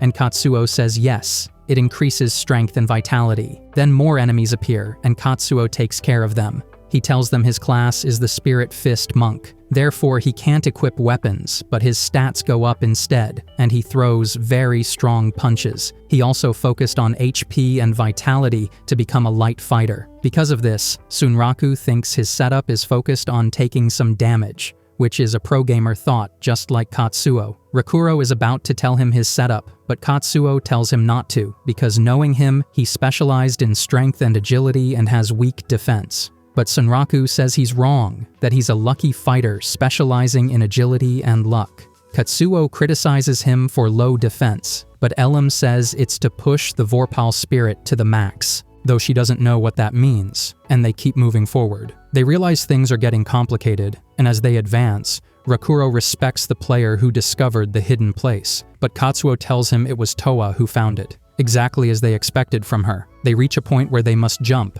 but there is a void, and they suspect it might be a trap from Toa to tease them. Still, Katsuo decides to go first, since Rakuro has less defense, and seeing him jump, Elim comments that he is a very good, strong, and brave girl. But Rakuro says he is a man and tries to explain that in real life he is, but it's complicated. So instead, he says he has a female appearance but the spirit of a man. This surprises Elim completely. Then Katsuo tells him to hurry and not be a coward. So Rakuro gets annoyed, grabs Elim, and jumps into the void. Once they reach the hidden area, they must fish for the lake serpent of the vital currents, which grants good experience. Both start fishing and compete to see who catches more. Rakuro quickly bites something and says it's because his dad takes him fishing, and thanks to that he knows some tricks, but Katsuo knows it's a lie and really it's luck. Rakuro catches a salmon and Katsuo also bites something. Rakuro thinks it's another salmon, but Elim calls out that it's the serpent, so they prepare to fight. Rakuro tells them he will show his new weapon, but Katsuo asks if he shouldn't be level 50 to equip it. Rakuro pulls out other swords called Twin Swords of the Imperial Bees. Elim comments they are the work of his sister and recalls she made them with materials from the Imperial Queen Bee, and they turned out fabulous. Bilak tells them the right sword has a special property, and then we see Rakuro attack the serpent with it. Katsuo asks if the scales aren't too hard, and Rakuro notices a mark it left. He thinks some monster attacks have destructive properties that can destroy parts of the body, which is an annoying property. Bilak says the sword's effect isn't a common destructive property, but a corrosive poison attribute that infects the part to then destroy it, which she calls corrosive poison. Back to the battle, the poison causes damage over time, and if used multiple times, the corrosive poison effect breaks the enemy's resistance, speeding up the destructive effect. Rakuro shouts to Katsuo that he already removed one scale, so Katsuo takes advantage and attacks with critical hits. Seeing this, Elim moves to join them, but the serpent hits her with its tail, and Katsuo saves her by taking the hit and tells her not to worry because he's built to withstand that damage easily. Elim thanks him, and with a 3-person attack, they finish off the serpent, which gave them a lot of experience. Katsuo levels up 4 times and learns a new skill, wondering if he can combine it in the skill garden. Rakuro asks if she's talking about another game again, but she says no, because in Shangri-La you can manage skills with a fusion base obtained naturally, but Sunraku doesn't understand and says they explained it in the tutorial of the first city, but since he didn't go through there, she explains you can combine 2 skills that level up in the skill garden to create a new combined one. Rakuro thinks he's always been interested in skill types that change to another level, and those with a level number after the name, and it turns out those last ones are the ones that can be combined. Katsuo explains the garden shows how much is left for skills to level up, or if any requirements must be met. They also sell spell books, and seeing Rakuro's tragic reaction, she asks if he doesn't know about secondary occupations or guilds either. This makes him more desperate since he missed all that info by skipping a city, so he goes fishing to stop worrying about what he lost. Then Toa arrives, amazed to see them at levels 40 and 42, and asks why they worked so hard. Katsuo is about to tell her about Rakuro, but he stops her and changes the subject, mentioning that Elim has great attack power and is now level 56. He also says that shop is convenient because it creates a save point, and Toa says that's why it's a very expensive item, though it can only be used a limited number of times, and she wouldn't use it if they had more time. Then she tells them it's time to leave because to fight Wazerman they must first talk to a special NPC named Setsuna of the Lost Days, and it seems Toa has a lot of affection for her.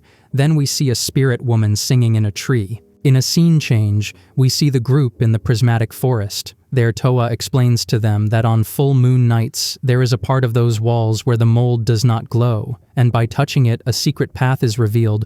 Rakuro had no idea there was a hidden area in that place he had already passed through, so he is surprised to see that Towa discovered it. On her side, she says it was just luck, since that hidden area is only available for a short time and she found it by chance. After this, Rakuro and Katsuo begin to joke among themselves, but Towa tells them to behave, since they have arrived and are in a flower field.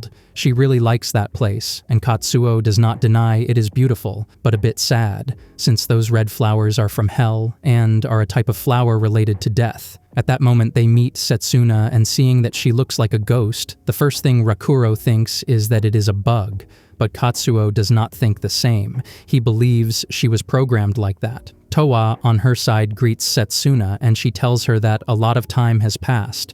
There, Rakuro notices that her clothing is more modern than what is used in the game and thinks she might belong to the ancient civilization of the era of the gods and hopes to get a clue about that special scenario. Referring to the Vorpal epic mission, after this, Towa introduces her companions to Setsuna as a couple of idiots, and the pet. Thanks to that, Rakuro gets annoyed, since he had already thought about introducing himself in a nice way. However, Towa ignores him and tells Setsuna that with them working by her side, they will achieve eternal rest for Wazerman. Then Elam introduces herself as Vaisacha's daughter. Katsuo also does so, and Rakuro gets annoyed because they beat him to it. Thanks to that, Setsuna tells him she gathered quite a peculiar group, to which Towa answers that now they are weak, but will be ready for the day of the battle. But she was not referring to that, and when she looks at Tsunraku, she says it is the first time she sees someone with such prominent little charcoal marks, and regarding Elam, she says she looks just like Cinderella's daughter, which made her remember a very dear person, so she thanks her for reviving very beautiful memories for her.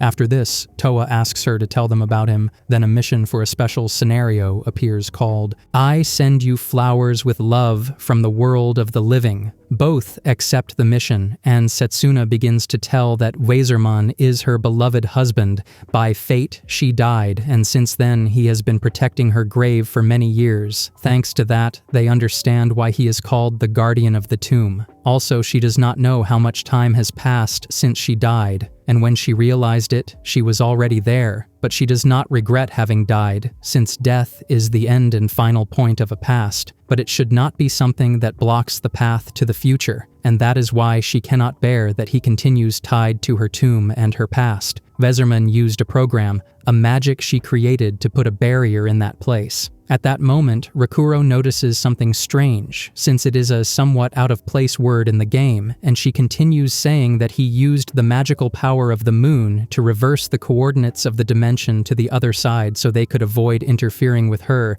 That is why, on a new moon night, when the moon loses its glow, a rift opens that leads to where he is, so she begs them to let him rest in peace. Therefore, Towa tells her to trust them, and that they will take care of defeating him so she can be more at ease. Thanks to that, the boys are surprised, since they notice that Towa was acting differently than she was in the past and in the other games. So they mock her, saying that now she hangs out with an NPC, and ask if she recovered her heart, so she gets angry and sends them flying. Then she tells Setsuna that if it were not because she has a pending mission, she would have eliminated them a long time ago. At the same time, she blushes and says that sometimes she feels like showing off in front of an NPC. Since knowing her name and situation, she cannot abandon her, and now they know that she can even enter the game to the point of becoming sentimental. So Rakuro tells her that there is nothing wrong with that, since putting your heart into the game is something that can support, and Katsuo tells him that playing with all your passion is what makes it more fun, since being a professional player that is part of his job. Thanks to that, Rakuro mocks him, because despite being professional, he has not found a special scenario alone, and they start arguing, seeing that Towa laughs and comments that she remembered they are just as crazy as she is. But she gets serious and tells them that Wazerman will make all the bosses they have defeated look insignificant, since he is a special monster with a difference of 150 levels, but that does not matter because they will fight seriously and beat him. Then we see Rakuro in real life. waking up and thinking he slept very late hunting snakes to level up. He reached level 51 and Katsuo stayed at level 46, but he still has to organize the skills. And Elim told him that in Rabatuza there is also a skill garden, and at the same time he remembered that Towa told him his level did not matter to face Wazerman, since in that fight everything will depend on their skills as players. Then he goes down to breakfast, and his mother Aika tells him she is happy for him, since he is making the most of his vacation and also fulfilling his promise, which apparently was to disconnect from games to eat and do his chores at home, since the last time she disconnected him on purpose. Also, we learn she is a fan of insects, and his little sister Rumi complains to her because there is an insect in the kitchen. At the same time, we learn she is a fashion and Towa fan in real life, since she is one of the best models in the country. Even when a fan takes secret photos of her, she looks divine in all. It seems like she knows they will take pictures. Then Rakuro murmurs that Towa means eternity, and that she lives every moment to the fullest, and Setsuna means instant. She has also lived an eternity, and even though it is only a coincidence and game content, he feels that Towa is reflected in Setsuna. After that, his sister tells him she has a modeling job in the afternoon, and asks where his dad is. And just then he returns from fishing. His name is Senji. Then we learn that in Rakuro's family there is a rule called the Promise,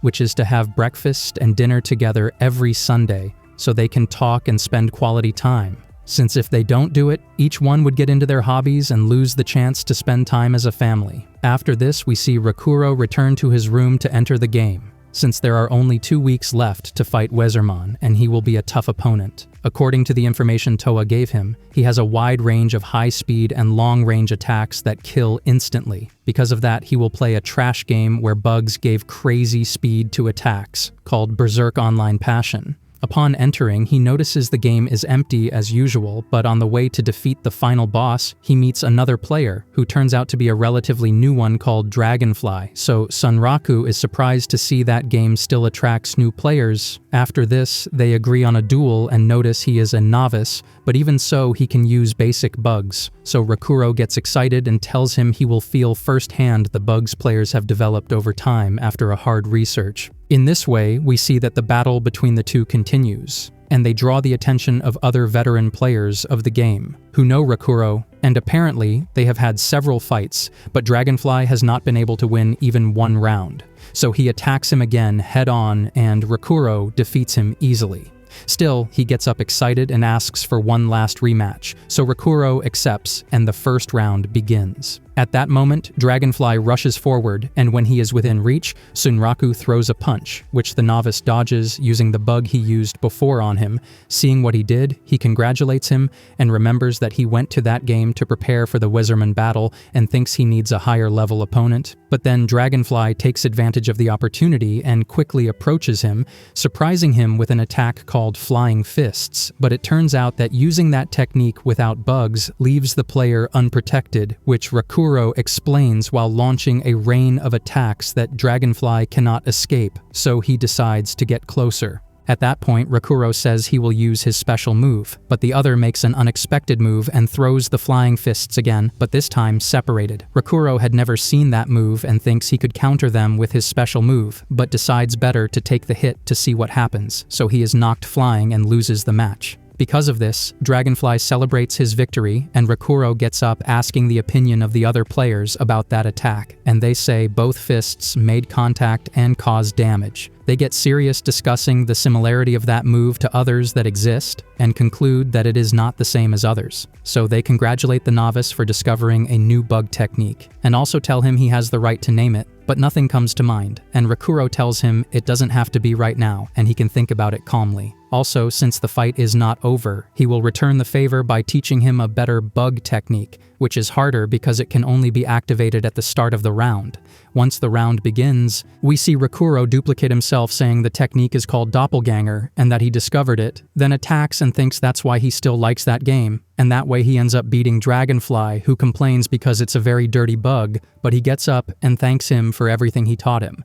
also saying he will think of a cool name for his technique. In a scene change, we see Rakuro running through the palace of the rabbit country, and he's very excited because he wants to try combining skills, so he heads to the skill garden. On the way, Elim tells him that specifically, the one in the palace offers better products than the one in the city of Rabbituza. Once they arrive, they are greeted by a little rabbit named Elki who speaks very patiently. Then Elim says she is one of his triplet sisters. Setting that aside, Elka asks what they want and he asks about skill combination, so she answers that she is very good at that. So he asks her to help combine skills, and while he watches, she says that if he combines 2 high-level skills, he gets a much better skill. In that way, Rakuro manages to select the ones he will combine, reaching 6 combinations. Then she tells him the total is 6,000 coins for the 6 combinations, and Rakuro pays her. After that, she asks him to wait a minute, and while he does, she reviews his stats and comments that he didn't have a chance to raise his vitality because he focused on reaching the requirements to equip the new lunar steel swords, so he still has very weak defense. Then Elki returns with a large bottle, saying it's quite voluminous because it's 6 skills, and tells him he has to drink it all at once. Rakuro does so and sees he quickly learned them all, so he hopes they will be useful. Meanwhile, the rabbits congratulate him and take the opportunity to offer him a secret skill book, which he can only get in Rabbituza, and since he is Elim's friend, they can give it to him cheaper. But then, Elim warns him to be careful, because, although she doesn't seem like it, she can scam him. Because of that, Elka covers Elim's mouth and tells her not to worry, because as these are products from a special area, she is prepared to pay extra. So she lets Elim go and asks what his budget is, to which Rakuro answers around 80,000 coins, and she says he can buy without problems, showing the available skills and their prices, and we see the cheapest costs 50,000 coins. Seeing this, Rakuro is impressed by how high the prices are, but right then Elka asks if he will pass up that tremendous opportunity. Because of that, Sunraku cannot resist and buys one of the most expensive, and once he leaves the store, he regrets it because he couldn't resist and is left with only 150 coins. At the same time, he laments and tells Elim he wanted a defense set and now will have to save money before the battle against Wazerman. Then he asks what time it is, and Elim shows him, saying he's almost late again, so he asks her to summon the gate and returns to the tavern where he meets with Toa and Katsuo. There we see that she is in a good mood, so they ask what made her smile, and she answers nothing specific, just that she just made a big decision. She tells them that in 2 weeks they will challenge Wazerman, but they have a problem. The only ones who know how to find Wazerman are the members of Ashura Kai, and they use him to level up and practice their assassin techniques. Therefore, if they don't do something when the new Moon Knight arrives, they might run into them. Because of this, Katsuo asks if they can ask them to cooperate with her since she belongs to the same clan, but she answers no because they oppose defeating him. At the same time, she tells them that the clan mostly dedicates itself to killing other players, so almost everyone hates them. And recently the system was updated so that players who dedicate themselves to PK receive another punishment. It turns out that if a PK is defeated by another player, besides the reward, the player gets ownership of all their items and equipment, including those stored in any vaults. In other words, they end up with nothing, and the high-ranking members of that clan have tons of rare items. In other words, now PKs are considered walking treasure chests, and consequently, PK hunters have appeared. But they have discovered various ways to bypass the system. Yet if they attack the hideout, none of those plans would make sense. Because of that, the guys understand where she's going, and she tells them yes, because she knows the secret location of the clan, and says she no longer needs cowards who only get in her way. Therefore, she came up with crushing them once and for all. In a scene change, we see a flower field where Setsuna strolls with a Wazerman, but nothing else is shown. On the other hand, we see Toa in a good mood, leaving a store, and a couple of players enter the same store and realize that there are no revival items left, saying something big must be happening for guilds to start gathering those items. Also, they talk about a possible alliance, and Toa, while spying on them, smiles. It turns out that after the big update, many are excited, but some things happen secretly in the shadows. Regarding Reiji and Mia, we see them talking about the update changes, saying they added new scenarios, occupations, and modified the luck condition to grit your teeth. Meanwhile, Mia wonders if there will be new weapons, and when Reiji finally summons the courage and invites her to go on an adventure with him to check out the new update, she stands up surprised and draws her bow because she thought she heard a monster, but what she heard was Rei, who is nervous because she wants to send a message to Sunraku. She tries to calm down, saying she has been writing that message for more than a week, so there's no problem since it's neither casual nor formal. Also, she didn't forget any point or comma, and quickly sends a messenger bird. She worries that Rakuro has disconnected, but it is a letter from her sister, Saiger 100, who asks her to stop whatever she is doing because she needs her to attack the Ashura Kai clan. Meanwhile, Rakuro talks with Elam, and she tells him the day of the battle has arrived, so she has something she'd like to give him. But at that moment, Rei's messenger bird arrives, and Rakuro confuses it with the eagle he fought in the Coliseum, so he gets a little upset. Finally, they realize it's a message, and he reads the letter, which starts with a formal greeting and then apologizes for writing, saying it seemed incorrect to ask in person. As it turns out, she wants to invite him to check the update changes. Rakuro comments the tone is very formal, and thought it was a letter challenging him to a duel. However, he can't accept the invitation because he has the battle against Wazerman, so he thinks about writing to decline, but then another bird arrives and Elam thinks he has gotten attached to him, so she gets jealous, but finally reads the other letter and realizes it's also a message from Saiger 0, who apologizes because although she was the one who invited him, an important matter came up and they won't be able to meet, so she apologizes again for all offenses. Rakuro replies, there is no problem. Then he says it's time to go shopping as part of the final preparations, and Vash arrives unexpectedly and tells him that night is a new moon. Because of that, they both get scared since they don't know when it arrived, and Vash says it was just a moment ago, then looks at Rakuro's determined face and leaves, but not without telling him to give funeral rites to that living dead and not to forget his Vorpal spirit. After this, Elam tells him she will stay there that night and lends him a necklace to wear in the battle against Wazerman. The necklace was given to her by Vash and is her lucky charm, but Rakuro says they won't need it to win, though he knows if he wears it something spectacular will happen, and thanks her. She puts it on and asks him to come back soon. We see it's an identification fragment necklace, which has no effect, and we learn it is a remnant, a piece, a fragment, part of something whose user, place, or time of use is impossible to know. However, it's undeniable that it was once used to prove someone's existence. In a scene change, we see Rakuro's sister walking near his room and reading a sign asking not to be spoken to until tomorrow because she has an important confrontation, and we see she already took her energy drinks. At nightfall, we return to the game and see Towa watching the Ashura Kai base while they wait for her, but just then, Saiger 0 falls from above and eliminates one of them with a single blow. At that moment, everyone realizes they are surrounded not by one guild, but by an alliance of several guilds, and this is revenge for all the players they have murdered. Seeing they are trapped, the leader tells the others to escape and meet at the secret garden.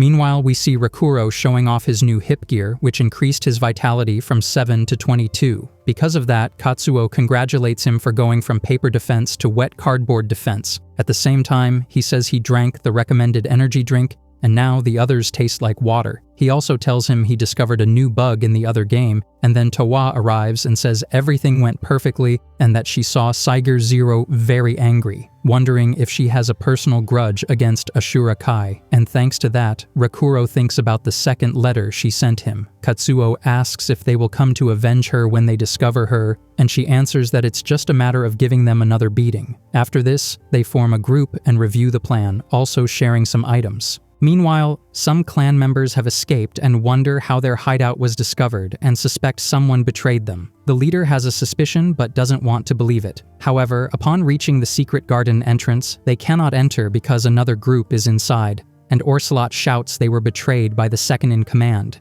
that is, Towa. She smiles and tells the guys she thought she heard the barking of a failed dog. After this, they focus on their mission, but since the moon is not visible, they cannot see Setsuna, so they approach the entrance and Towa thinks they will make her wish come true, then touches a black spot that grows and creates a kind of portal. Passing through, the guys enter another dimension, where there is only a cherry tree, and they hear a song. They also see a robotic samurai sitting beside a grave.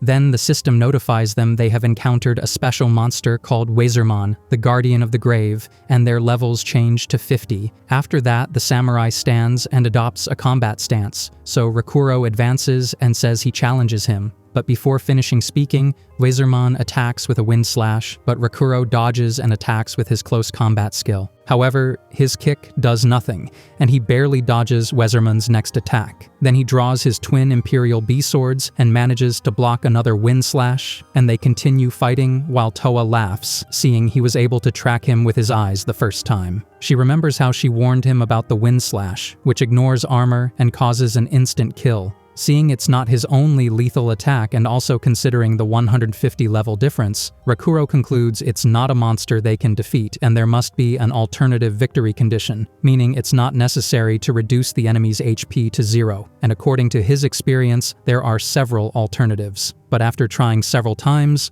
Toa concludes the fight is about surviving for a set time, as Wazerman's battlefield changes over time, and in the first phase they must survive for 10 minutes. Continuing the battle, we see Rakuro barely dodging attacks, and Toa says the key to success will be him, since a pro gamer can't be beaten in a quick draw duel, so he is the only one who can overcome his attacks, and we see Katsuo analyzing every attack pattern of the samurai. Thanks to that, Toa thinks that fighting alongside them, she won't lose, so she takes out a reward scale and bets everything on that battle. At that moment, Rakuro lands some hits but can't hurt him, while Wazerman's blows can injure or kill him instantly.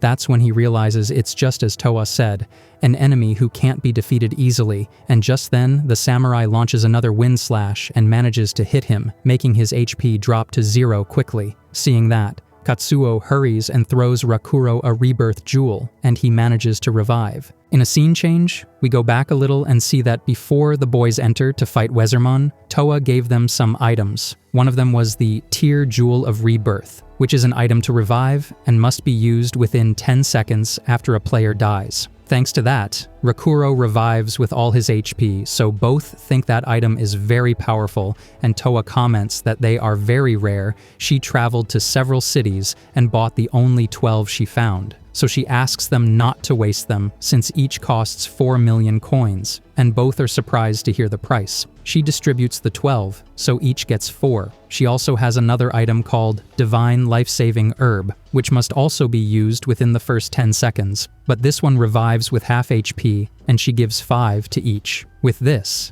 they have a total of 27 items with which they will face Wazerman. The plan is that Sunraku will take the attacks, and if he falls, either of the other two will revive him and take his place, while he revives, and the same strategy will be applied. If any of the three die, well, that's the only idea they have to survive for a limited time. This way they set the plan in motion, and Toa calls it the zombie tactic. Returning to the present, after Rakuro has been revived, the samurai attacks Katsuo and he barely manages to dodge. He shouts that he will take care of him until Sunraku is ready and asks him for advice while doing so. Rakuro, for his part, tells him nothing helps and he must just dodge with all his strength. Although the advice doesn't sound very convincing, Toa motivates them and tells them they have survived 2 minutes and 5 seconds, which is the longest record, and she expected nothing less from them. Then she asks Rakuro what he thinks after facing him, and he replies that as long as there is no big plan, it is sure there's no way to defeat him, and he earns his place among the 7 Supreme, just like Lyan. At that, Toa tells him she spent a fortune on this plan and tells him to do his best. After that, Rakuro inspects his weapons and realizes that in just 2 minutes he used half the durability of his swords, so he switches to his Lake Short Swords version 3, because in that version they have more durability, and comments that it is a battle of endurance. Then, he attacks the samurai from behind, but doesn't even scratch him. At the same time, he asks Katsuo for a change, and he says he will be ready to take his place as soon as he dies. At that, Wazerman prepares a new attack called Lightning Burst, and we see lightning falling, but Rakuro shouts not to underestimate him and uses Skater's Feet. The other two also dodge, and Toa warns them that this attack will last 5 seconds. Sunraku keeps running and tells them he has no problem because he already learned the pattern and can dodge it. But what he didn't expect was that the samurai would use another skill that forms a giant smoky hand, and when Rakuro sees it, he freezes because he doesn't know it, so he receives the attack and his HP drops to 0. Katsuo wastes no time, revives him, and tries to distract the samurai, but he cannot dodge his next attack and ends up dying, so Towa revives him. At that, Rakuro wastes no time and draws Wazerman's attention, but he doesn't last long and is killed, so again Towa throws him another revival item and then does something with the balance scale. Katsuo, on his side, tells her he cannot evade and that it was a miracle he managed to dodge for 30 seconds. Meanwhile, Towa continues manipulating the scale and says that surviving that long is surprising, and thanks to his effort, they still have half the revival items left. Then Katsuo asks what that scale is, and she answers that it needs some preparation to be used, but it's already time to use it. At that moment, the samurai stops and emits smoke, so Towa tells them that 10 minutes have passed and the second phase will begin. This way we see the samurai form a magic circle in the sky and something begins to emerge. Katsuo will be in charge of facing it, and we see that from the magic circle he summons a horse-shaped robot called Kirin. Although Towa had already told them, Katsuo is amazed because it's bigger than he imagined. Therefore, he starts running and the horse follows him. At the same time, Towa tells them they cannot let the horse fuse with Wazerman, because if they do, it will be the end for all of them. Also, that phase lasts 10 minutes, and she warns Katsuo that the horse will start launching missiles, but even so, he must distract it and keep it away from the samurai. To do that, he must mount it, but Kirin will do everything possible to throw him off, and Towa tells him it will probably be easy since he played a similar game before. But Katsuo says that was a fighting game, not horse taming. At that moment, he analyzes the situation, and seeing that it is a machine, they must maintain it, and he notices some stairs beside it. He climbs up there and uses the snake whip skill to wrap it around its neck. Even so, the horse moves with great force. Meanwhile, Towa starts using the scale, which belongs to an NPC organization. It is an item of the highest rarity, and when placing an item on the offering plate on the left, the scale calculates, and the blessing plate on the right provides different favors. There, Towa comments that she not only thought about spending all her money on resurrection items, but will use everything she has earned so far, totaling more than 30 million coins, and offers everything to the scale. Katsuo, on his side, cannot resist much longer, and Rakuro is running out of stamina, and without that, he won't be able to dodge. But it turns out that Towa offered everything to get the temporary favor of adding parameter points, and with the 30 million, she managed to get 300 points total, which she distributes among the three, and Rakuro notices his stamina increase. Checking his status, he realizes his luck also increased, and he knows it was thanks to Towa. Also, knowing that the samurai takes no damage, he puts away his swords and approaches to fight with his fists up close. At that, the samurai is about to use his cutting skill, but Rakuro uses his fortune hand, hits the hilt, and sends the sword flying. Then he uses skater's feet and grabs his sword, which is quite heavy, and thinks almost all his attacks depend on that weapon, but still traps him with his hand and kills him in front of Towa. At that, he uses his smoke hand attack, but thanks to Towa, we discover that the way to save yourself from that technique is by positioning behind him. So he does, and manages to revive Sunraku just in time. After this, Towa warns them that they are at a critical point and must not die anymore, so they must be careful with unknown attacks. On his side, Sunraku agrees, which is why he lets him keep the sword, since he already knows his moves. On the other hand, we see that Katsuo couldn't hold on the horse any longer, and came up with the idea to tie himself to its face using the whip.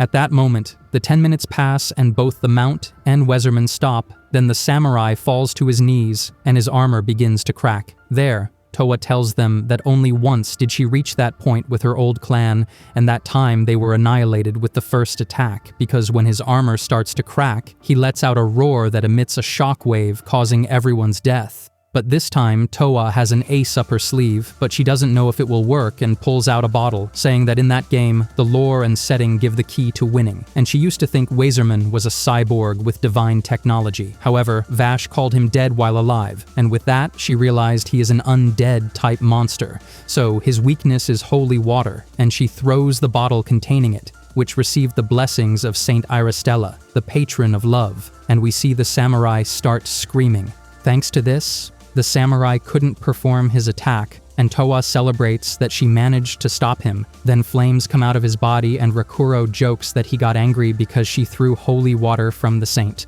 But Towa tells him that Saint is worshipped by everyone in the game. Meanwhile, Katsuo remains tied to the horse and is curious about what's happening since he can't see well. At that moment, the horse starts transforming into a mecha robot and Katsuo falls off. Towa is surprised since she had never reached that point. And Rakuro comments that it would be a big problem if they combined. Then the robot begins to attack and Katsuo can only run and dodge. Rakuro thinks there must be a way to deal with the mecha and asks Towa to support Katsuo because Wazerman's body started to crumble, and he thinks in this third phase they must also endure another 10 minutes until it's completely destroyed, and it might be the last phase. So he asks her to leave it to him, promising to endure the 10 minutes no matter what. She agrees, but warns him not to do anything stupid, since if he dies one more time, it could be the end for everyone, and then she leaves everything in his hands. After that, Rakuro launches himself at the samurai and defends against his attacks while apologizing to Towa because since he heard the plan was to endure, he has been thinking that it's a boring way to win and that he has to hold out 30 minutes, so he thinks it's something bad and compares it to a trash game.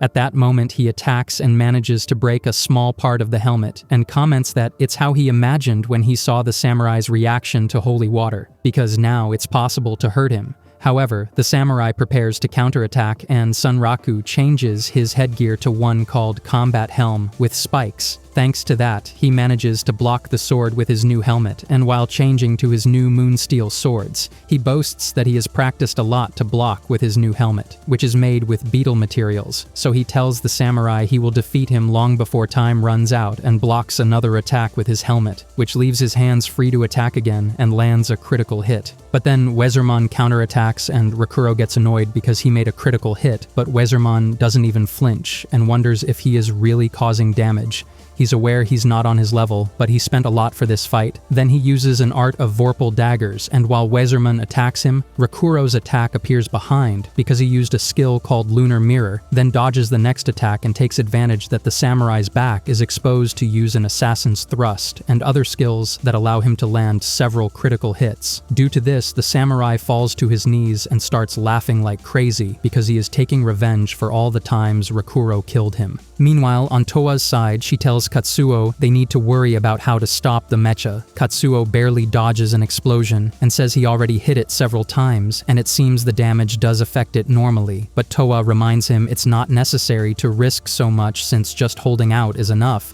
but he ignores her and attacks with his whip.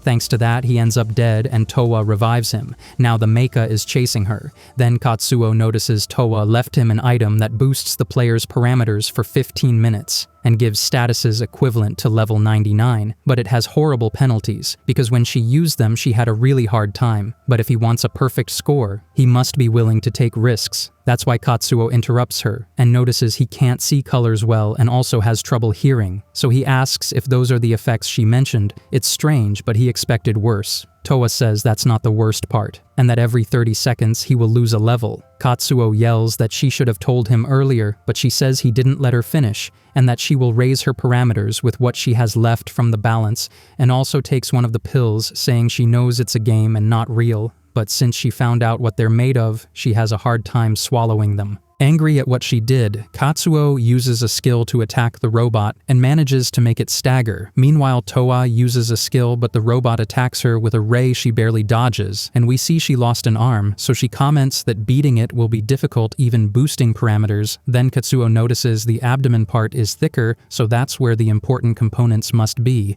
On Rakuro's side, he continues fighting the samurai and comments that the Moonsteel swords go well with his skill set. Then his HP drops to 9 so he can activate his climax boost, which activates when he has only a third of his life, and his parameters increase proportional to the enemies who have a higher level than him. He also has another key skill called Hungry Wolf, whose effect is that for 1 minute, in exchange for lowering his resistance, he increases his strength, agility, and vitality, and the increment index he uses is the little HP he has left. And while dodging skills, he explains that in the game, there is a parameter called hunger level, and at that moment, he has the necessary hunger level, so if he manages to use his skills well, he'll have a chance to defeat him. But then the samurai looks at his necklace and doesn't move, then mentions someone named Alice. And because of that, Rakuro remembers what Vash told him, that he was a pretty clumsy guy, and remembers when Elim lent him the necklace. Then the samurai continues saying things Rakuro doesn't understand, then calls him the chosen child of the second plan, and finally says that if he breaks his promise, he will be completely defeated by his sovereign blue sky. Because of this, Rakuro wonders if now he will really attack seriously, and starts with a wind slash, which the samurai dodges, thinking he will keep doing the same,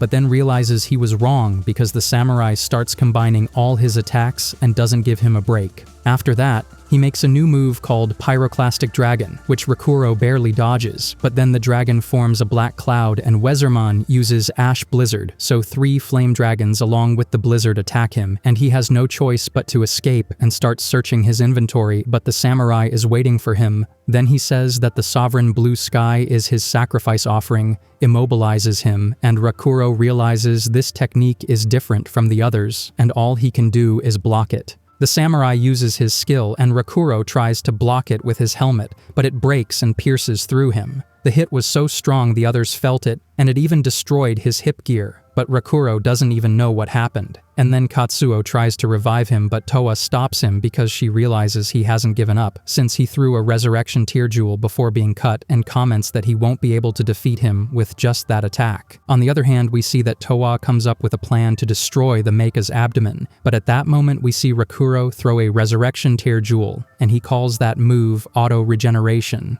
Although his gear wasn't as lucky since his belt was destroyed and his helmet became very cracked. Therefore, he concluded that his blue sky technique is completely lethal, since it can destroy gear, pierce armor, and killed him with one blow. Then the samurai tells him that as long as he can't surpass his greatest power, he will never be able to defeat him. After that, he begins attacking him with the same blue sovereign sky combo, and Sunraku analyzes while dodging that last time the combo lasted about 30 seconds before finishing with blue sky, and he realizes that the dragon technique has a small lag before appearing, so it's not a threat. The Ash Blizzard is the same, so it's easy to dodge, but this time the techniques are launched at random. However, he can dodge them, but thinks it's better to keep distance and reduce his movements to a minimum to get used to it. But right then, he is caught again, and without hesitation throws another resurrection tear jewel and is killed again. After that, he revives again and assumes that even with the best level 99 gear, the blue sky would definitely destroy him completely, and Wazerman repeats the phrase he said earlier, and we see he is caught again. There he thinks that this prevents him from dodging and forces him to take the attack head-on. After reviving again, he realizes he spent the last resurrection jewel, so he only has 5 divine herbs left, and the samurai's attack comes every 30 seconds, so he only has 3 minutes, and that way he won't last the estimated time of the third phase. Then Wazerman repeats the phrase. Rakuro attacks him and begins analyzing what he needs to be able to defeat him. Meanwhile, we see that Towa has already explained the plan to Katsuo, and both let Rakuro handle Wazerman while they deal with the robot.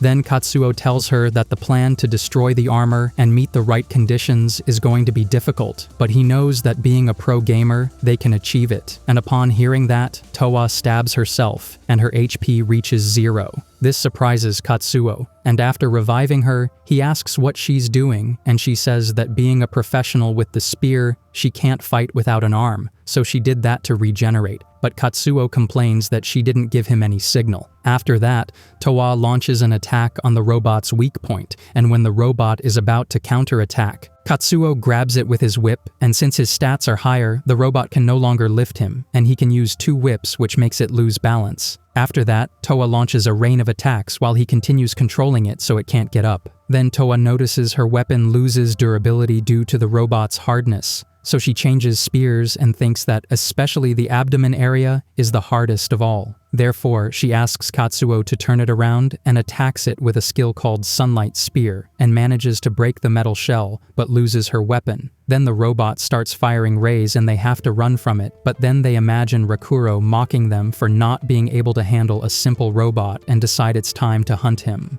So they approach dodging, and Towa pulls out a new spear but realizes she only has 2 left, and since they're expensive, she envies Rakuro since his fists don't wear out. Meanwhile, Katsuo attracts the missiles, she dodges the lasers, and uses a skill called Shadow Wedge, which is magic that immobilizes enemies, and the effect continues until the weapon is destroyed, and calculating the robot's size, it will only last 5 seconds. Seeing that opportunity, she pulls out her last spear, the giant killer spike, a perfect weapon for the occasion, but at that moment, Katsuo notices a missile heading toward her and warns her, but she can't dodge, and Katsuo is about to throw a resurrection tear jewel, but she shouts that it's okay because even though she lost an arm again, to defeat that robot she only needs 1, and using the skill decisive shot, throws her giant killer spike, and then Katsuo uses his best skill to hit the spike, and it pierces the robot, thus managing to defeat it. After that, Towa wonders how Sunraku is doing, and we see he just used his last item to revive and says he has everything ready. The lunar steel assembly bar is at maximum, and he equips the bird head again.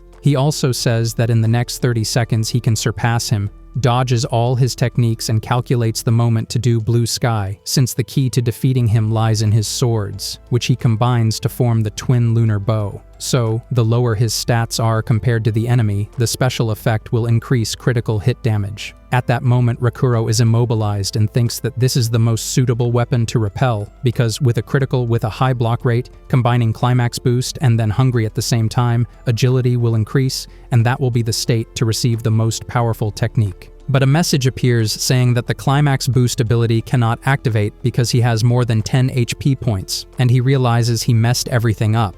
The samurai on his side is already ready to attack, and Sunraku knows that without those 2 skills, he won't be able to match his speed and tries to think of a way. At that moment, a dagger hits the samurai, and when he turns, he sees Towa and Katsuo, but between the 2 is Setsuna smiling at him. Thanks to that, Wazerman gets distracted, and Rakuro takes the moment to stab himself, since it turns out there is a skill modified by the update, which says that when a player has more than 50 luck points and self-inflicts damage, once per day, they will remain standing with 1 HP. Thanks to that, he can activate Hungry Wolf and Climax Boost. So he uses his Crescent Vorpal Moon skill, and Wazerman uses Blue Sky, so both skills collide, and Wazerman's sword flies away. Then Rakuro tells him his power was great, but he already analyzed it and won't be able to do the same to him. After blocking his strongest attack, the sword breaks and Wazerman begins to fall apart, and while doing so, comments that it is incredible since he has conquered his greatest technique, so he congratulates them and looking at the 3 says, "May the sky bless you," and then we see Setsuna walking with Wazerman in a field of flowers. After saying that phrase, Rakuro asks Wazerman if it's a play on words, but he turns around and walks away smiling, since Setsuna had also told him that several times. At that moment, Rakuro gets on guard seeing him grab the sword, but he congratulates him calling him descendant of the colonizers. Sunraku had tried to talk to him before and it was useless, but now he reacts to his comments and seeing him approach Katsuo gets on guard, but Towa tells him he's about to die. So Wazerman ignores them, approaches Setsuna's grave while crumbling and tells Setsuna he will go with her. After that, the cherry tree begins to lose its flowers and they return to the flower field where we see Setsuna's ghost watching the sword crumble. Then she thanks the 3 of them for fulfilling her wish, but corrects herself saying it was the wish that the Setsuna from long ago had dreamed of. Because of that, Rakuro comments that the way she says it is as if she wasn't Setsuna. Towa asks about those words, and Setsuna smiles saying that she is her,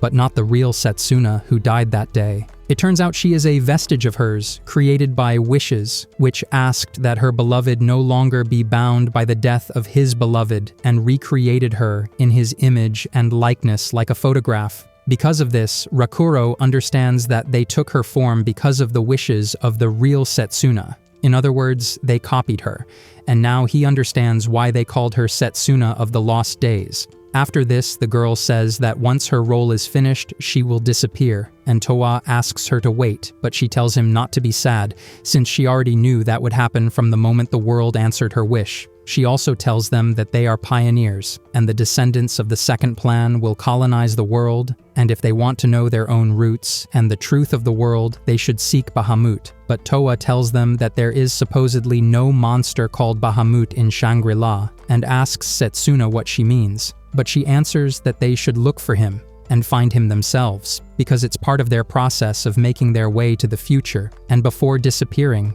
she thanks Toa for having visited her so many times and says she loves him very much. Toa wants to say something to her, but she says goodbye with a smile and thanks him. After this, the system notifies them that they completed the mission. Seeing that, Toa thanks them for accompanying her, but they say they just felt like participating, and Rakuro comments that since the start of the game, it's the first time a special monster has fallen and he's curious about what rewards they will get. So Toa tells them to check the rewards.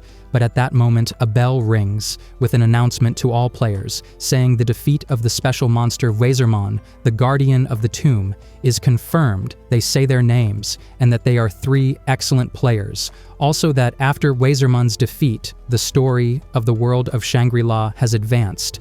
At that moment, we see that at the game company, the computer we saw earlier increased its story progress to 12%. After this, we see some players from a clan specialized in analyzing the game world who are in the Royal Library. After hearing the announcement, they are agitated and ask to call the professor in the real world because something big just happened. They say they already told his wife and discuss the story of the world that was just announced, so they wonder if it's different from the normal story. Since the story so far is about helping the NPCs to colonize the world, and it's possible the Earth has already undergone changes, but the first thing they must do is investigate Wazerman, since he was a special boss they had no knowledge of, and they mention the ones they know so far, which are Sigwurm, Lyan, Cathanid, the Orchestra, Wazerman, and that there are still 2 unknowns left, and that's why they want to contact the guys since they defeated the latter. At that moment, they receive a reply from the professor's wife saying she will wake him up so he can connect.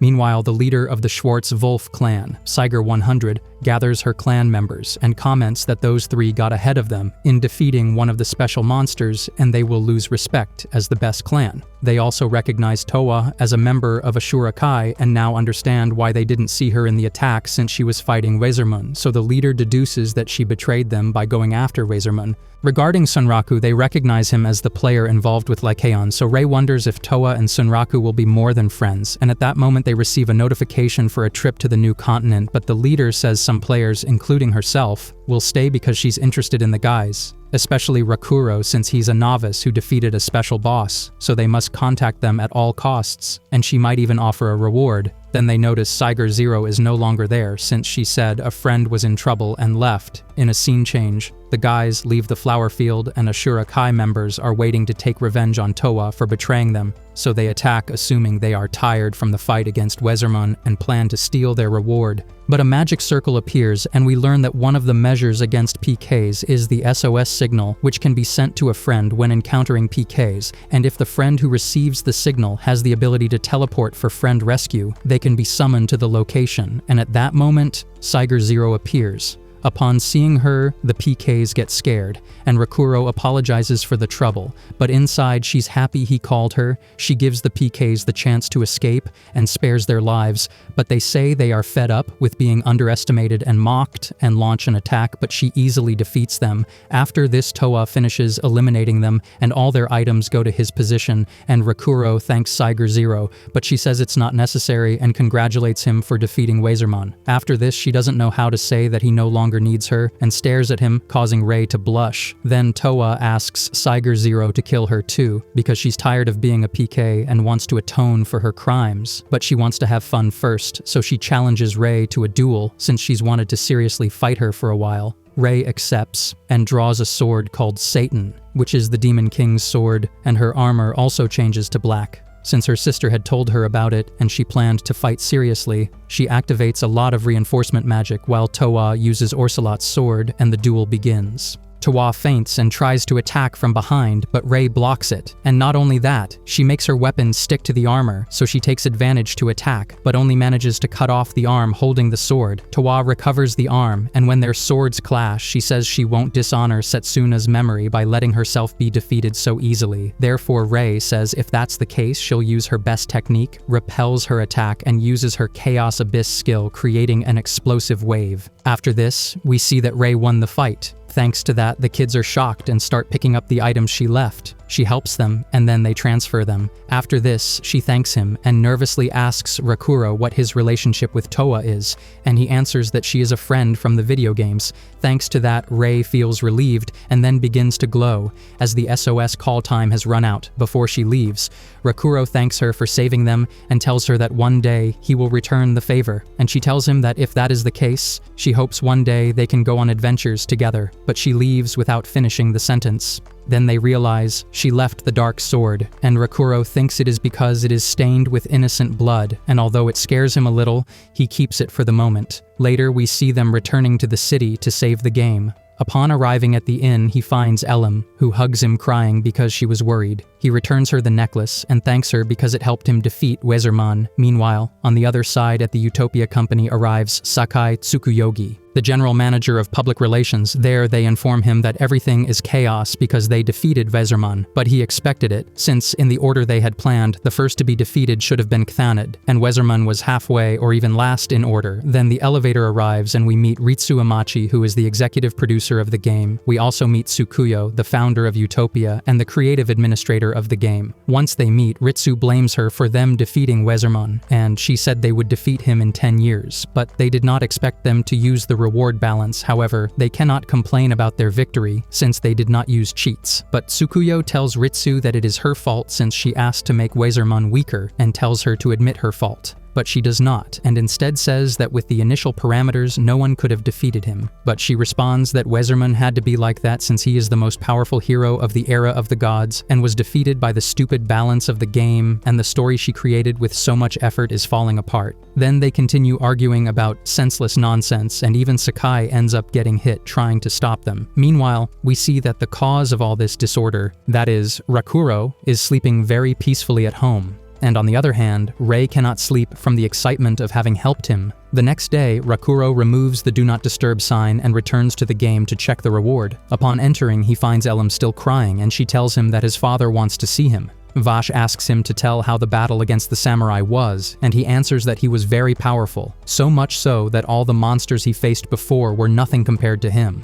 Vash also asks if he managed to leave in peace, and Rakuro says yes, and that he congratulated him, saying, "May heaven bless him." Thanks to this, Vash says it is time, and asks if he wants to know the truth of the world, to which he says yes. But to do so, he has to get a few items, since everything has its order. Because of this, Rakuro is disappointed, because he expected an X stage of the Vorpal epic, but it is just a typical gathering mission. The items he has to find are the receiver, positioner, and delta transmitter. So he asks where he can find them, and he says in the arid dark ruins, but that place does not appear on his map. So he thinks of going with Peets to ask for a map, and Vash leaves without giving more clues, saying he will patiently wait for his return. Because of this, Rakuro thinks that place is very far, and Elim confirms it, but he tells her not to underestimate him since his current level is 78, having leveled up after defeating Wazerman.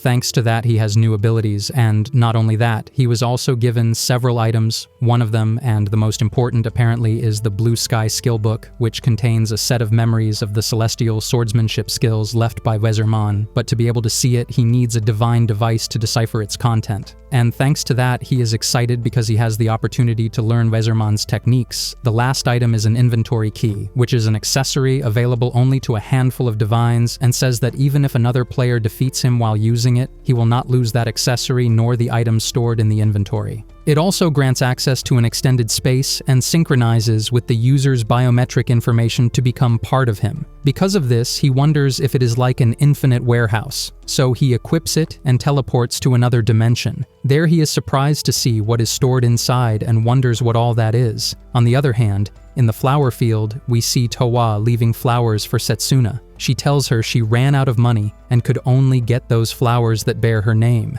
At the same time, she remembers what she told her about the truth of the world, to look for Bahamut, so she mentions that she had planned to leave the game after defeating Wazerman, but leaves smiling since she plans to go look for him. In a scene change, we see Lycaon and a message saying a new saga begins called Wolfgang, be ambitious. On the other hand, we learn that Katsuo in real life is named Kei Uomi. He receives a message from Sunraku, who tells him to check the content of Inventoria immediately, so he logs in. Then we see the three gathered at the usual bar. There, Rakuro excitedly asks if they saw the collection inside the inventory, and thinks that with that, they could defeat all all the players in the game, Katsuo thinks the same and knows that the game balance would change if they fought with that. But Towa tells them that before meeting, she checked several things in that storage space, and comments that for now they only serve as display items and have no value beyond that. Those tactical machines and specialized armors need a non-conventional item called Ether Reactor as a power source.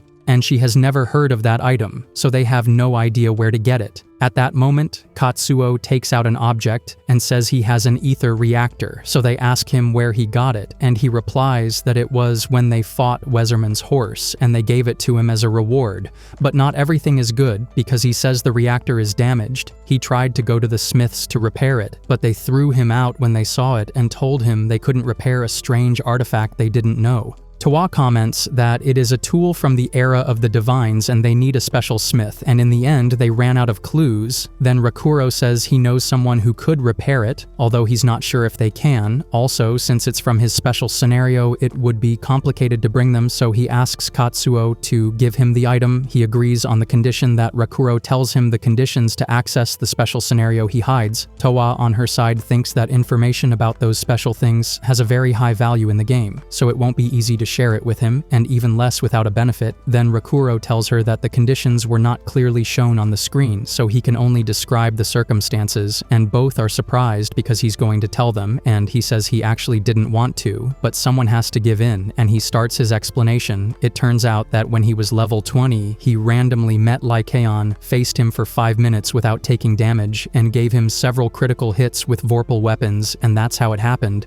Because of that, Katsuo gets annoyed because that's useless to him, but lets him keep the reactor. After that, Towa asks him to return what he was holding for her, and it was something she gave him before going to fight the Ashura Kai, so he returns the golden scale, and she explains that it is an item from an NPC organization called Golden Scale, and is a high-class item within the Shangri-La universe, which in theory can give power greater than a special monster, although that would be worth more than the wealth of a country. Also, she was ready to sell the Inventoria key, but it's impossible to remove once equipped, and as for the scale, she says she couldn't lose it, and that's why she washed it. She used a trick to keep her things after receiving punishment, since the punishment consists of items passing to the player who kills a PK, and they must pay a fine equivalent to their karma points. Because when a PK is killed, that player automatically sells the items in their warehouse to pay the fine with that money, so she has to protect it by washing it. But it's not enough just to give the item to someone else, because the system tracks history and also confiscates it. But the case with the scale is that it belongs to the Golden Scale organization and is not hers.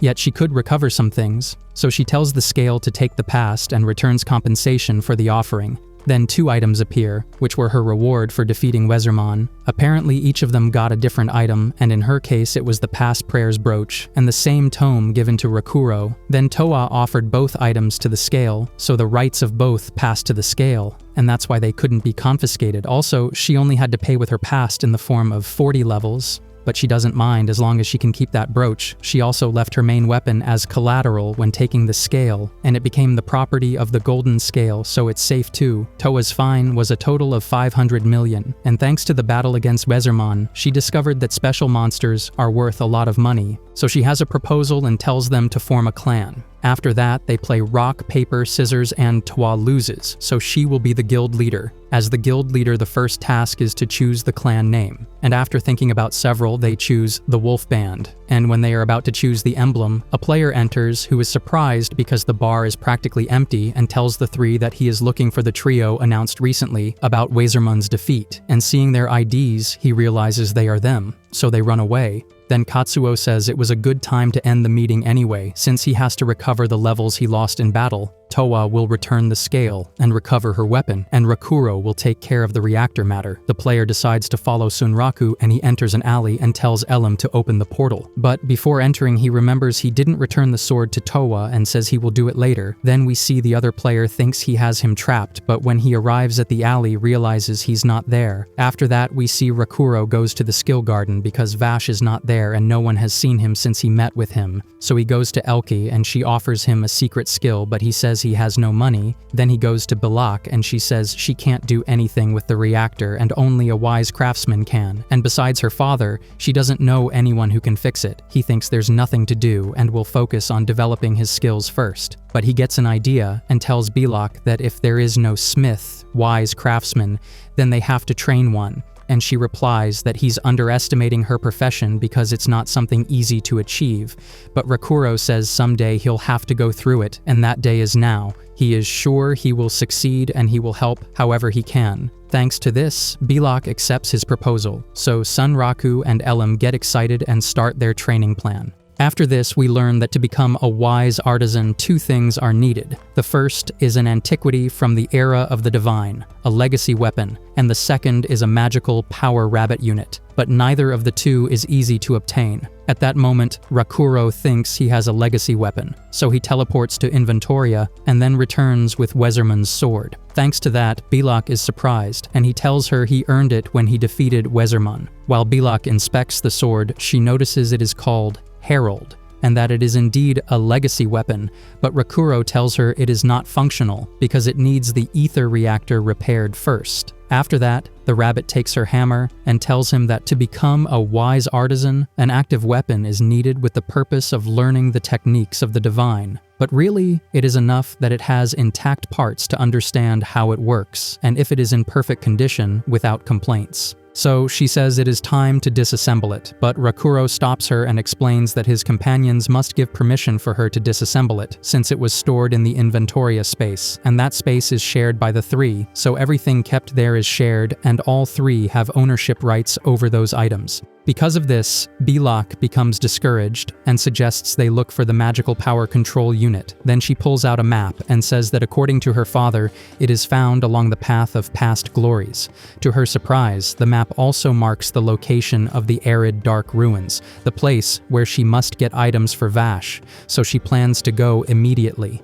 But then Belak asks for a moment because she is preparing to accompany them, and Rakuro wonders how he will leave with 2 rabbits without drawing attention, so he tells Belak she will have to transform into a human, but she says she cannot do that. However, she has another option, so she removes the bandages from her chest and her hair starts to fluff up, so he carries her like a coat. Before leaving, he updates his respawn point, and then they head to Forfolkshire, arriving at the Canyon of the Ancient Souls, a desolate wasteland that resulted from a great battle, now a hotbed of undead with a lot of miasma. Because of that, before entering, Rakuro goes to a tool shop, since to avoid the miasma, they must have a priest or tools imbued with holy power, but those objects are expensive. Luckily, he only needs equipment for them, so later we see him at the Canyon of Souls. There, we are reminded that Rakuro is immune thanks to Lycaon's curse, but then a zombie wyvern approaches, and upon noticing the marks, it flees terrified. The worst part is that he wants to test his new skills, but cannot, and just at that moment, a strange enemy appears. A Dullahan general who takes a defensive stance, and Rakuro draws his weapons and says it is time to hunt. He is happy because he will be able to test his new abilities. He dodges the first strike and blocks the other while keeping distance. He deduces that since it didn't flee, its level is higher than his. However, he doesn't feel this monster is a big threat, and wonders if it is because he fought Wazerman. Therefore, he decides to first knock it off the horse. Running to its back and using his sword attack, the monster blocks, but ends up falling off the horse. Meanwhile, Belak dips her hammer in holy water and sends it flying. After that, Sunraku jumps to finish it, but the general recovers and attacks him. Rakuro dodges using a dagger for support and says 30 seconds have passed and his ignition warm-up phase is over, so now he uses ignition at full power. Also, since his luck increased, he uses his Hand of Fortune to hit it. Then Elam shoots a magic burst, and Belak lights her hammer, uses her Titanic Burst skill, and sends it flying alongside the horse. After defeating the general, we see it drops its sword called Decapitator, which grants a damage bonus to head-targeted attacks both against the living and the dead. However, Rakuro doesn't like it much and thinks about selling it, but Belak asks for the weapon to examine it, analyzes it, and says that sword is not dead yet, and she will make it like new. Then he inspects its stats and realizes they are very high. It's also level 98, and now he understands why it's so strong. She tells him that strength was gained forging steel and says she has more experience fighting than him, and then they decide to go straight to the boss. While going, Rakuro comments that unlike other areas, he has the impression that this map is too simple and is just walking straight ahead and the enemies are easy. But then we see something big moving behind a rock. After this, they continue walking, and Rakuro asks what might be above that fog, mentioning that climbing doesn't seem difficult and that going over might even be faster. But Belak tells him he can take that path if he wants to die, but she won't. Elim, on the other hand, says that terrifying monsters called crystal scorpions lurk above the canyon.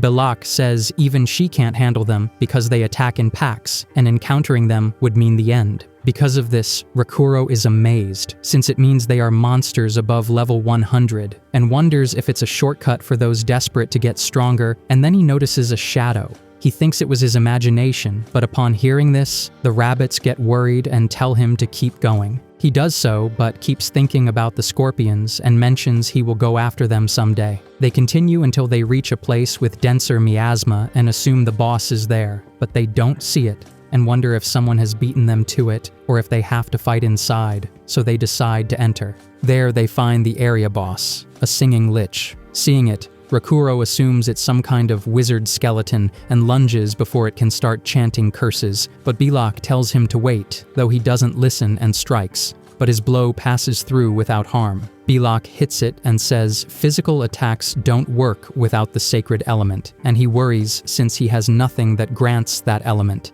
Then the monster attacks by throwing miasma, and he realizes it is the source of the canyon's miasma. Thanks to that attack, he takes 2 damage, but then nothing happens, so he assumes it's due to his marks and that status effects are nullified, and he realizes something: if neither his nor its attacks work, it will be a very long fight, and wonders what they will do. Belak scolds him because she told him to prepare well and says she'll buy them time and will show how she can save him from this. After this, Rakuro begins attacking along with Elim, as she's the only one who can damage it. She prepares, uses her magic blade, and manages to hurt it. Thanks to that, the monster counterattacks, and Rakuro begins dodging again, asking Belak how much time she needs, and she replies to keep going since she won't be ready so soon. We then see her polishing with holy water the sword they got from the general, commenting that the sword isn't dead yet. Meanwhile, Rakuro continues dodging and attacking alongside Elim. Meanwhile, the lich gets angry and clones its body into 7 copies, each wielding a different weapon, so he keeps dodging and knows beating it won't be easy. At that moment, Belak gives the sword, and as she does, holy water drips from it and falls on the liches, who back off for a moment. Rakuro is impressed it's the same rusty sword, but Belak says she has no furnace or anvil, so it's not excellent work, just polished with holy water. Still, it guarantees its strength and can harm the lich. However, it's very fragile and can only be wielded 8 times before breaking. Then the liches start gathering as if singing, which gives him chills, so he asks Belak to climb on him and keeps dodging since he still has no plan. He decides to investigate if the copies have any tricks, dodges their attacks, and makes them hit each other, noticing the main body shuddered, so he assumes they share HP with the copies. Also, since it shuddered, it means they don't have much HP, so he has a plan and tells it to the rabbits. Then he throws her very hard into the air, and she realizes the copies attack him, but he dodges and says soon 10 minutes will have passed, and he will use the limit buff. At the same time, he asks Elim to clear them away with her magic blades since he will use his buff skill, which only activates after 10 minutes and he hasn't been able to try until now. Then he activates Overheating, a skill that raises all parameters for 5 minutes, but then halves them. He also activates Nitro Gain, which makes the player take 20% of total HP as damage, but increases strength and agility. It can be used every second, and he uses it until he's left with 4 HP. Thanks to that, he can use the Climax boost, while Elim uses her magic to open the path. So he decides to attack the Archer Lich first, and using his super jump, propels himself, takes advantage of the sword's effect, and beheads it with 1 strike. He realizes that with his high critical rate and all buffs, he can finish a copy with 1 sword strike. Now he goes for the Axe Lich, and there are still 5 copies left. But he only has 7 sword strikes left, which is why Elim covers him to finish the fight before 5 minutes, since after Overheating ends, he won't be able to defeat copies in 1 hit. After defeating the axe copy, Belak watches him fight and is surprised that despite everything against him, he can still counterattack and hunt all clones. So she thinks he's not just bragging about beating special monsters and is determined to help with his plans. Once all copies are eliminated, we see he only has 2 attacks left. So he throws Elim like he did with Belak. She attacks from the air and breaks the defense, and Rakuro takes advantage of the moment to use the brilliant piercer skill, and as expected, can't finish the original with 1 attack. Therefore, the sword gets stuck in its neck, and Belak tells him he's held up well but must do it only 1 more time. So he grabs Belak, propels himself with his jump so she can strike the sword with her hammer, and together they manage to finish the lich. After this, they celebrate. Elim falls on Rakuro's head, leaving him with 1 HP, so he scolds her. Then Belak grabs the decapitator sword and feels relieved it can still be repaired, but not here. So she tells Sunraku they must go to 8 Dold. Meanwhile, we see the Lich left a magic item, but it's not for him, and he notices the fog starts to fade after defeating the boss. After this, they reach the city, update the reference point, and also connect the portal with Rabatuza. There they split up, since Belak wants to return to her world to repair the sword, and Rakuro tells Elim to go back too, since he wants to explore the city and carrying a rabbit scarf will make him stand out. But she finds that suspicious, though he reassures her, saying he will buy her carrots, and she agrees but warns him not to do anything foolish. He says he won't, and as the Rabatuza portal closes, he returns to the Canyon of Ancient Souls and prepares to fight the Crystal Scorpions. While climbing, he wonders what the scorpions will be like, and says it would be rude of him to leave without paying his respects. Besides, he can't ignore an unexplored area. Upon reaching the top, he begins to explore the nest of the crystal spikes, and the first thing he notices is that it is quite difficult to traverse, as he can't comfortably place his feet.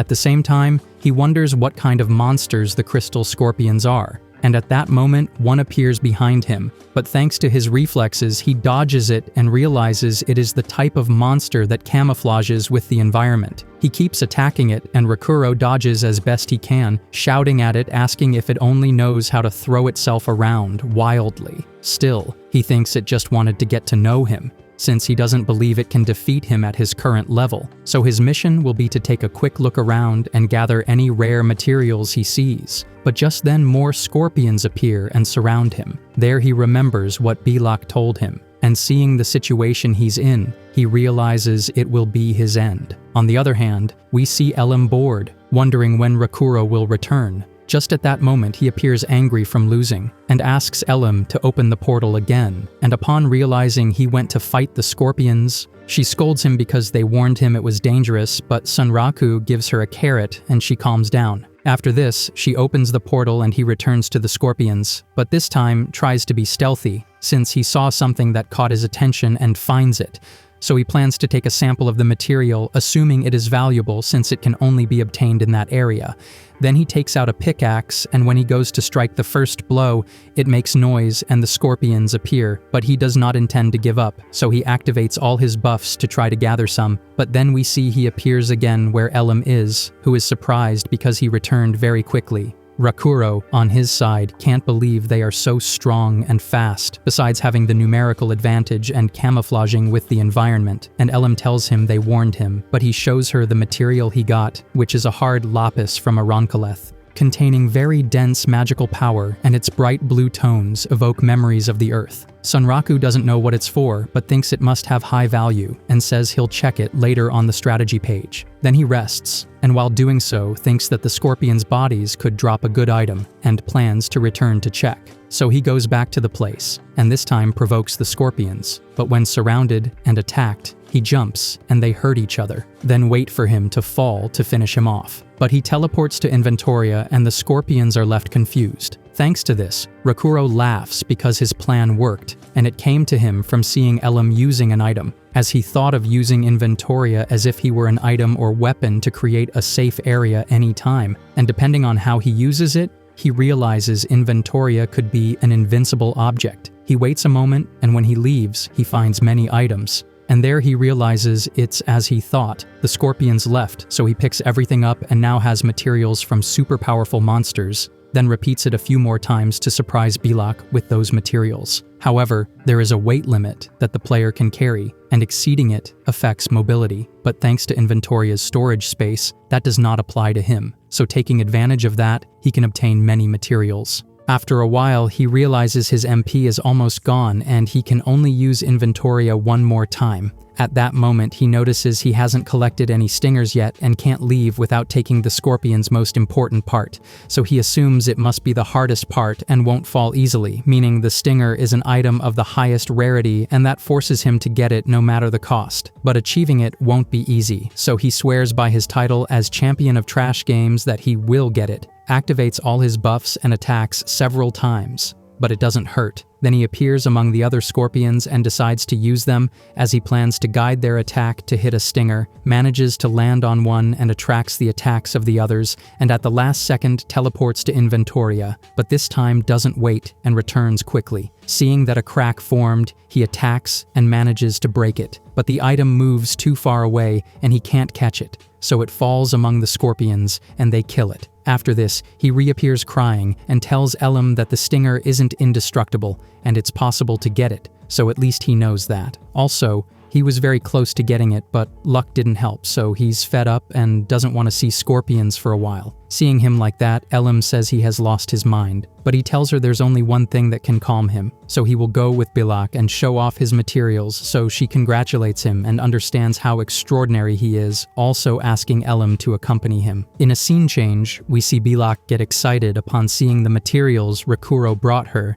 and he feels proud. While she is checking everything, Elam says it's a shame he didn't get the crystal stinger, but Rakuro silences her with a carrot in his mouth and asks Bilak what weapons can be made with those materials. But she completely ignores him because a gem caught her attention, which is different from the others. Then she shouts at him and tells him that from the parts of the crystal scorpions, weapons can be made, but it's better to turn the gems into accessories. However, that's not the work of a blacksmith, but of a jeweler. Then she explains that there are objects that produce effects when embedded in something, and jewelers specialize in incorporating gems into items. Because of this, Rakuro becomes interested and asks if there is a jeweler in Rabatuza, and Bilak says no. Thanks to that, Sunraku gets annoyed because he assumes it's complicated work and thinks his materials will be wasted. But Bilak tells him she has a trusted contact, although she hates asking for favors. However, her pride as a blacksmith won't allow such good materials to be wasted, so she calls a very strange cat who introduces himself as the sub-captain of the musketeers with boots, Aramis. After the introduction, the guys mock him and then go straight to the point, so Bilak tells him to ask his jeweler friend Darnyata to prepare some accessories. And she doesn't mean antiques, she wants a masterpiece and shows him the materials.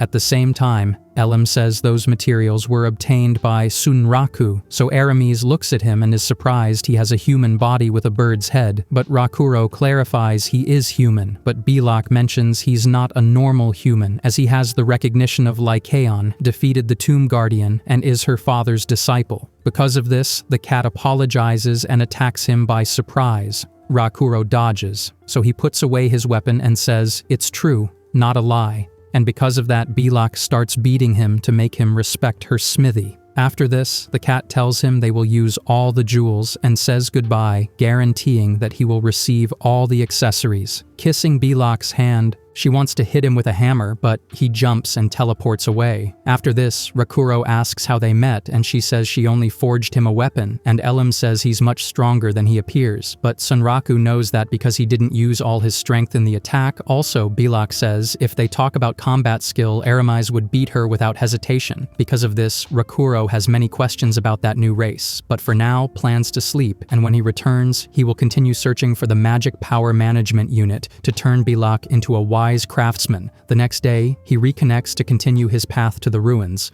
but Elam says she has to tell him something about that. Then we see Bilak beating the cat. He tells her he took her jewel to its destination and came back to support his dear lady, because he heard she was going on a journey, so he will help her. Because of this, Rakuro thinks he's stronger than Bilak, and having a level 90 character with him will ruin the fun. Bilak says she would leave him behind, but will still follow him no matter what, because her king heard about him and wants to support him, since the two kingdoms are allies, also since he is her father's disciple. That makes him more important to others. On top of that, he defeated one of the special monsters, and she says it seems he doesn't yet know he has become very popular. Also, the Kate Sith loved his gems, and although their jewelers are very skilled, they also have a reputation for being thieves, and she told them about his achievements to avoid having the materials stolen, but in return they will have to tolerate them. Because of this, Rakuro asks what else he could cause with his influence, and she replies that Lycaon's marks are like a seal of approval, so he could get a lycanthrope or lizard wife. Besides that, if he's not careful, he could start a war, so he better take responsibility for his actions, or things will quickly get ugly. Then they return to the city, so Elam takes her human form, and Rakuro wears his ghost outfit. Since inside, he carries Belok and Aramise who don't stop moving, therefore he knows his outfit isn't the best. But it's an official game team, and as long as he keeps confidence, no one will suspect anything, or so he thinks, because all other players look at him strangely. Then they pass near a girl, and she stares at him. Elam gets nervous, and he tells her to act normal. Then the girl approaches and asks how she can help him, and with a man's voice, she says she knows that outfit is worn by one of the 3 players who defeated Wazerman, the one who usually wears the bird mask called Sunraku. He knows he's been discovered, but is more surprised by the man's voice. Then she introduces herself as the leader of the guild library, the professor. Her guild is very well known in the game, and Rakuro remembers reading about them while researching. So he asks if the professor has information about his special missions, but he has to get to his destination as soon as possible because he doesn't want the news about Elam and the others to spread. After this, the professor asks if he has felt the distinctive nature of the scenario indicators, which, unlike other games that guide you through events, in Shangri-La the player must search for them because it's a game with a colonizer spirit and he has never seen a game with so much to discover. Then she sends a friend request and tells him what intrigues her most is what occupies the world's core, the 7 Supremes. Thanks to their difficulty, researchers have hit a wall, and when she found out someone eliminated one, she was shocked and asks if he wants to join them in the search for the truth about that world. Then they show all the characters who apparently know about that truth. And on the other hand, we see Lycaon, and here we learn the rematch against him was closer than expected.